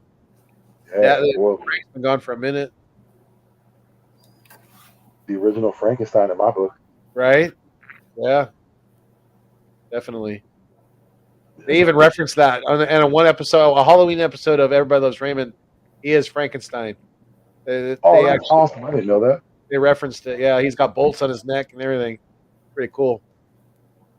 Yeah, That's they a gave him dope like flashback. he's like green, and they gave him like a good it's like a mask, like headpiece, kind of to make him look like Frankenstein. Yeah, it's good. Man, I'll tell you what, dude. You want to talk about women who were very attractive and still are. Demi Moore. Saya Muhammad. Summer Hayek. Oh God, Lord, Mm. that's it. Her and Penelope Cruz. I told my wife, I'm gonna leave you. Listen, just know right now, there's no question. Don't get upset. It's just you won't see me. I'll be here 1 second. 1 second, I won't. I just want an argument with them. That's it. I just want to have a nice heated argument with them. Whew, man, for me, Jennifer Anderson, bro. Have you seen the collagen commercial? Where I don't even know what that is, and I want to take it. I mean, at the end where she winks. Oh man, good night, Betty. Nah, my all time crush is gonna be Eyes. Drew Barrymore. Oh. Drew Barrymore. Even now, I'm talking about Drew Barrymore now. Oh. That's white material. You talking about all time crush, bro? Even my wife will tell you I'll divorce her today to be with this woman, and she knows and she accepts it because you know what, hers is Brad Pitt, and I accept that one because hey, you can pull Brad Pitt. Well, good luck to you. I'll let you go because I at least I can say hey, I was married to Brad Pitt's wife at one time. Right? Yeah. So I'm doing something right. Like the guy from The Longest Yard. He's like, yeah, you slept with I think you slept with my wife. And he's like, oh, I'm sorry about that. He's like, no, man. If you're good enough to sleep with a all-pro quarterback, she's good enough for me. Right? So I'm like, hey, I'm doing something good at that point if that's the case. Yeah. But no, Adele. Dude, I've always been fascinated with Adele, and my wife will tell you I loved Adele even whenever she had when she had a little tour. You know, I've always thought she was sexy. Now that she's skinny, that's just a bonus. Me? You're going singer? I'm going Alicia Keys, bro. She could tickle my ivories any day of the week.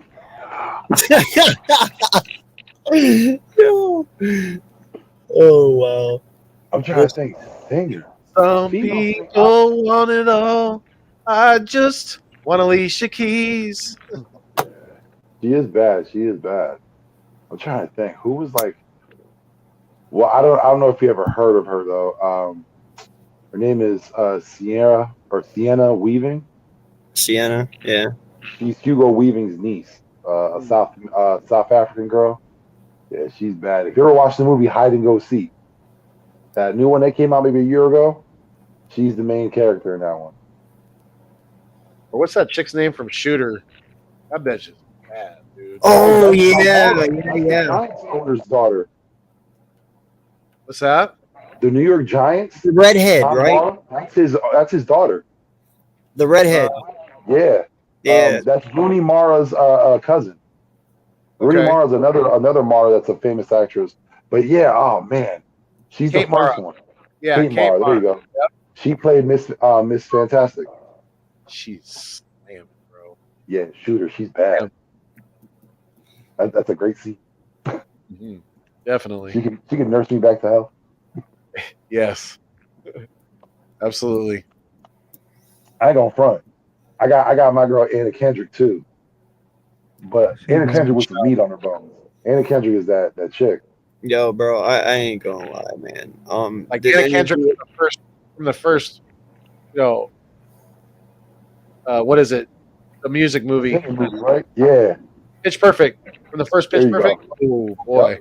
No, what did you guys saw San Andreas, right? Yeah. Yeah. Nardo, Okay. Nardo. His daughter, yeah. Well, granted, Nardo. granted, she is not that young in that movie. She is like 20, 21. That's But pretty sure that's Kate Mara. no, That's no. Alexandra Daddario or something like that. Yeah, The yeah. blue She's eye, the right? one that The she blue eye? was the one that was in Percy Jackson series as Okay. shoot, Athena's daughter or something Tina's like that. daughter. Yeah, and dude, she's only gotten cuter in time. Dude, did you know that they did that movie San Andreas where she's playing, she's playing his daughter, and then in the next movie she's playing like a love interest and they're having sex scenes? Yeah. That's wild. I couldn't do it. I'm sorry. Even though if it's not real, I couldn't do it. Lucky. Or you see what they're getting paid. I'm sure you can figure it out. I'm pretty sure if it's a topless scene, I might get into a little faster than I thought I would. At first, but when I got on set, things changed. Oh man. I had a different. Mighty, go to bed. Oh my goodness. Almighty's still here. Appreciate you being here, Almighty. Yeah. Yeah. You keep hoping that, buddy. You keep dreaming. Hey, Keep I got to hoping give a that special guy. shout out to my Jewish queen, Natalie Portman. She's Ooh. bad. There's a good one right there.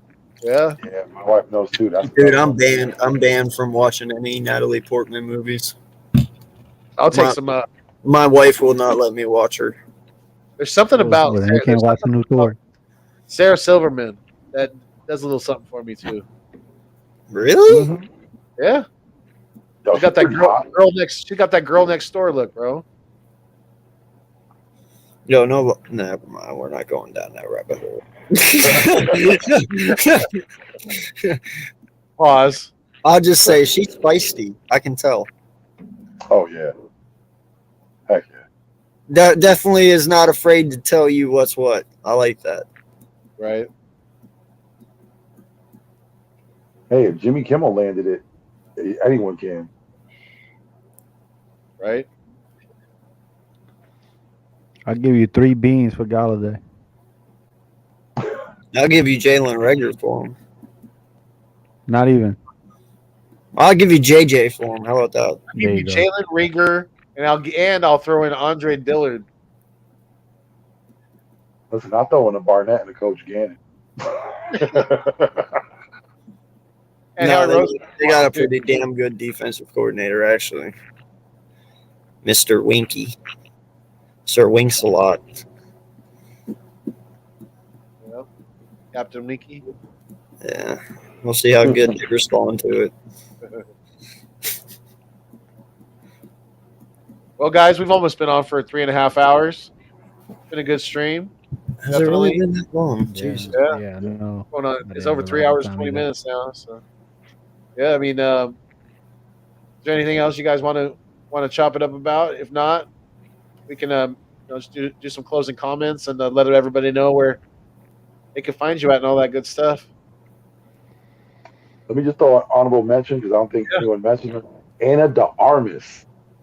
Oh, She is bad. Brad Pitt, Cuban Jonathan girl Wiener. from Bond. She's from the Bond movie.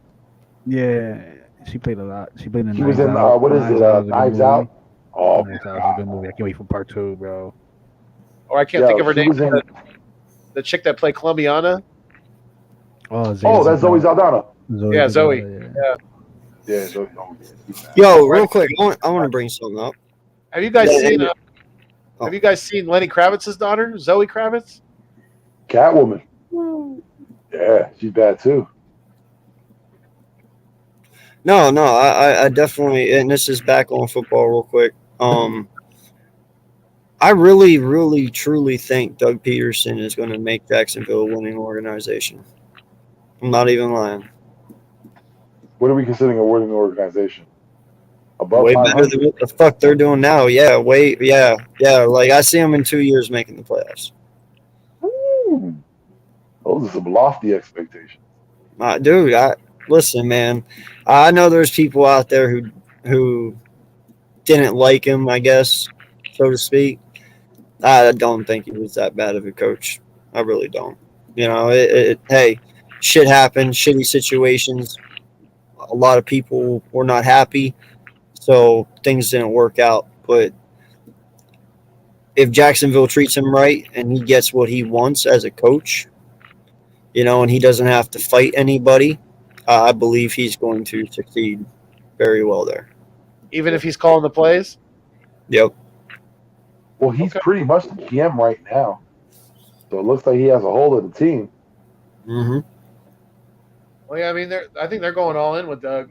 They're gonna put their faith behind him, definitely. He wins another Super Bowl. He's gonna bring out a book how the Eagles divorced him.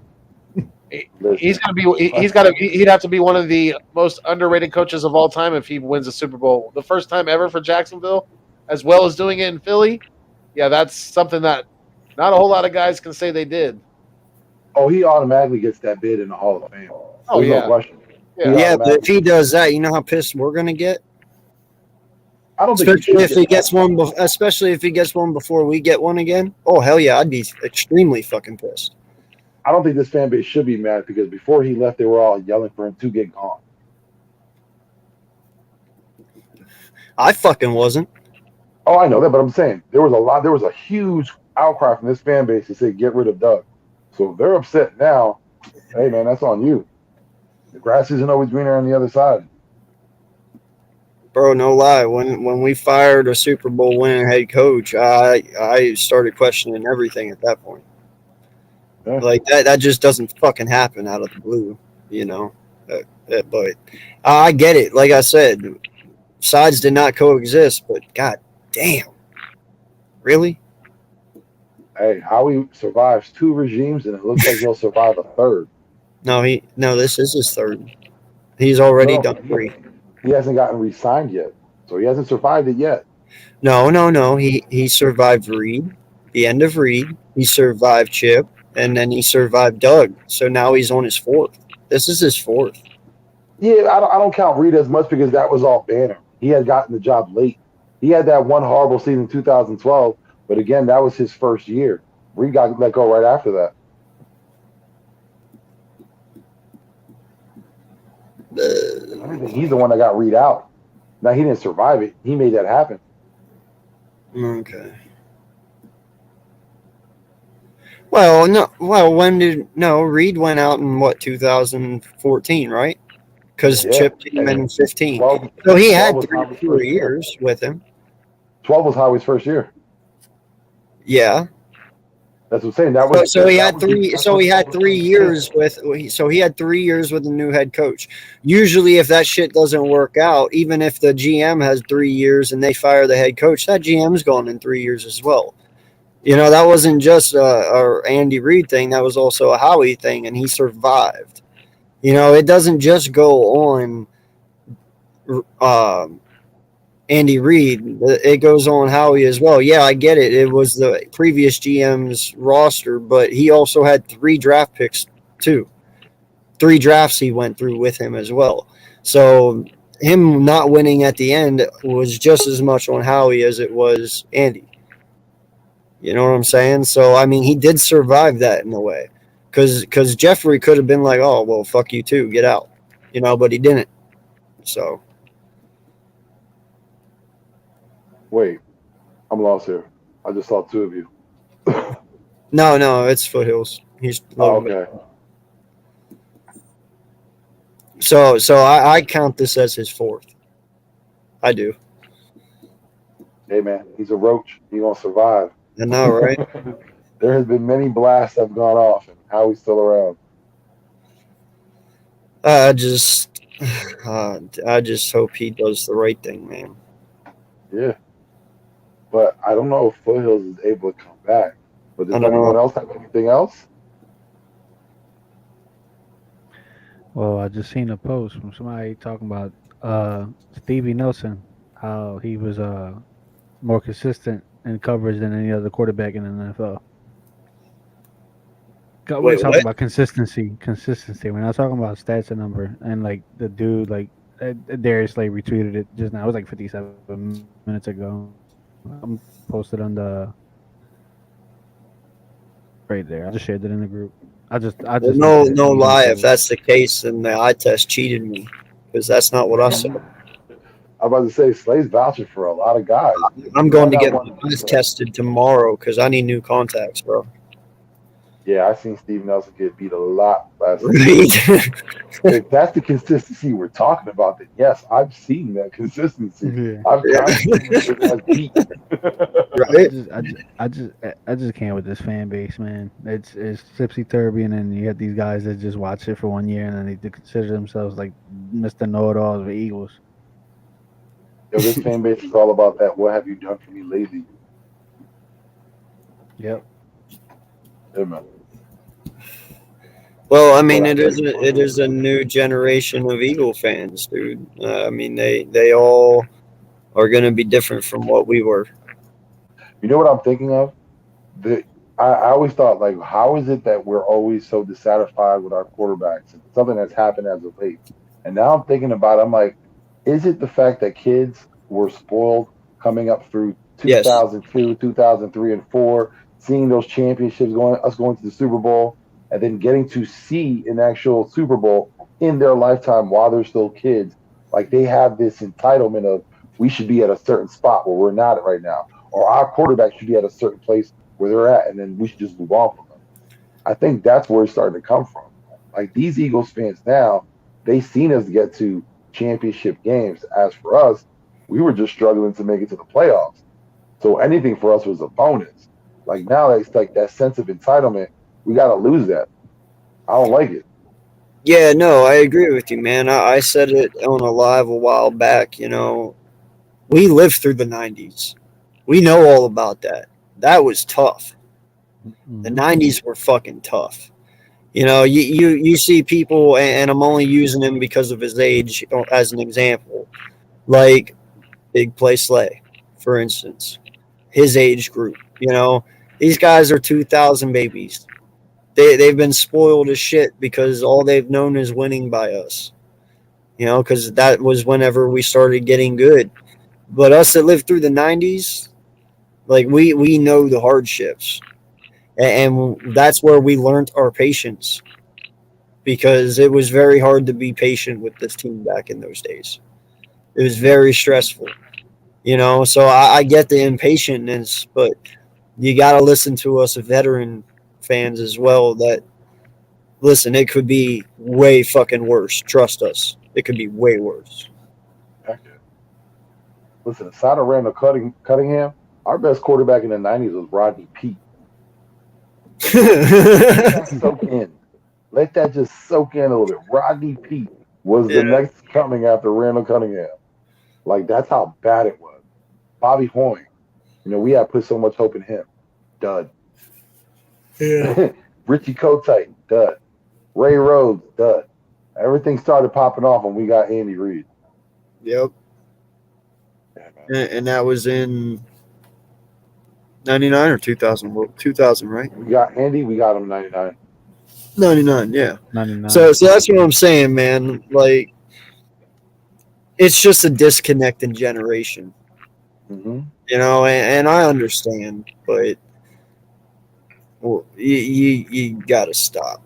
Like, we were not always this way. So, yeah, just pull back the reins a little bit. Here he comes. I was about to say, anyone got anything else? I know we were trying to shut it down before. Yeah. Yeah. No, we're all good. Oh, I'm good.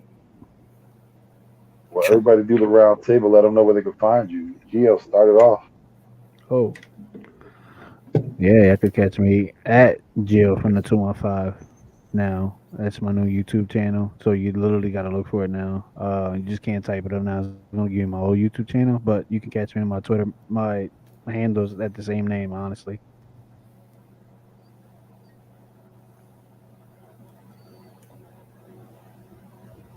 Go ahead, Vic.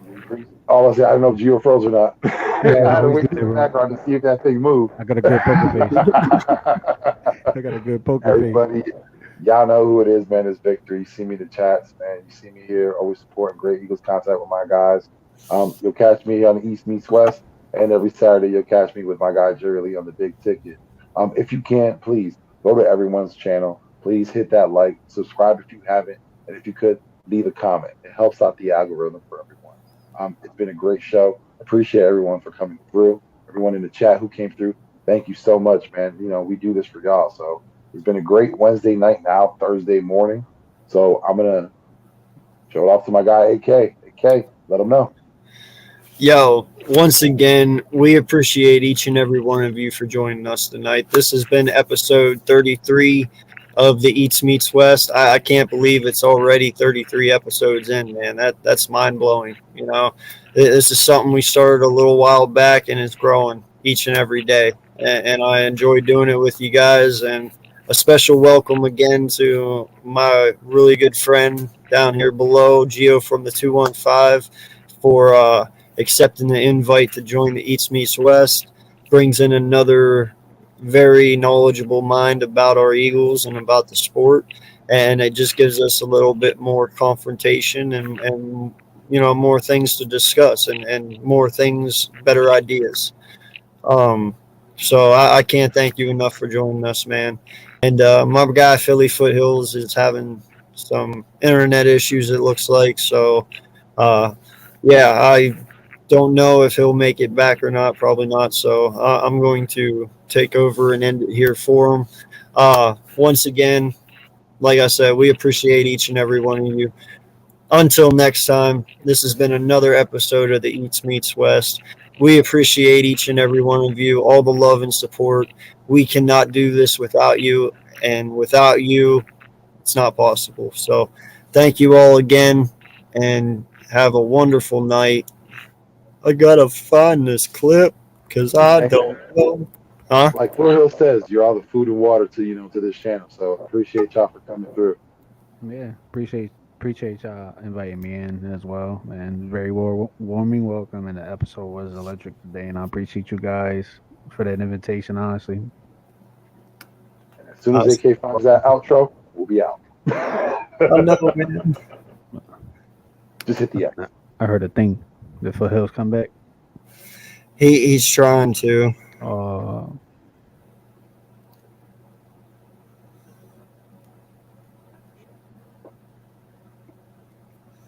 Oh damn, man. I think he might have to end it, right? Oh no, I can do it. I just hope this is it. All right. Well, we'll find out. This is live, as always.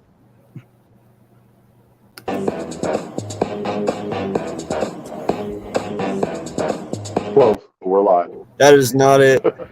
Yo, that was dope. Yo, I you was should have there. just ended it on that anyway. That would have been great. Oh shit. That's not it either. I was fine with that one too. Hey, I've been Let's try- liking it. All right, we'll end it on this one. We'll end it on this one.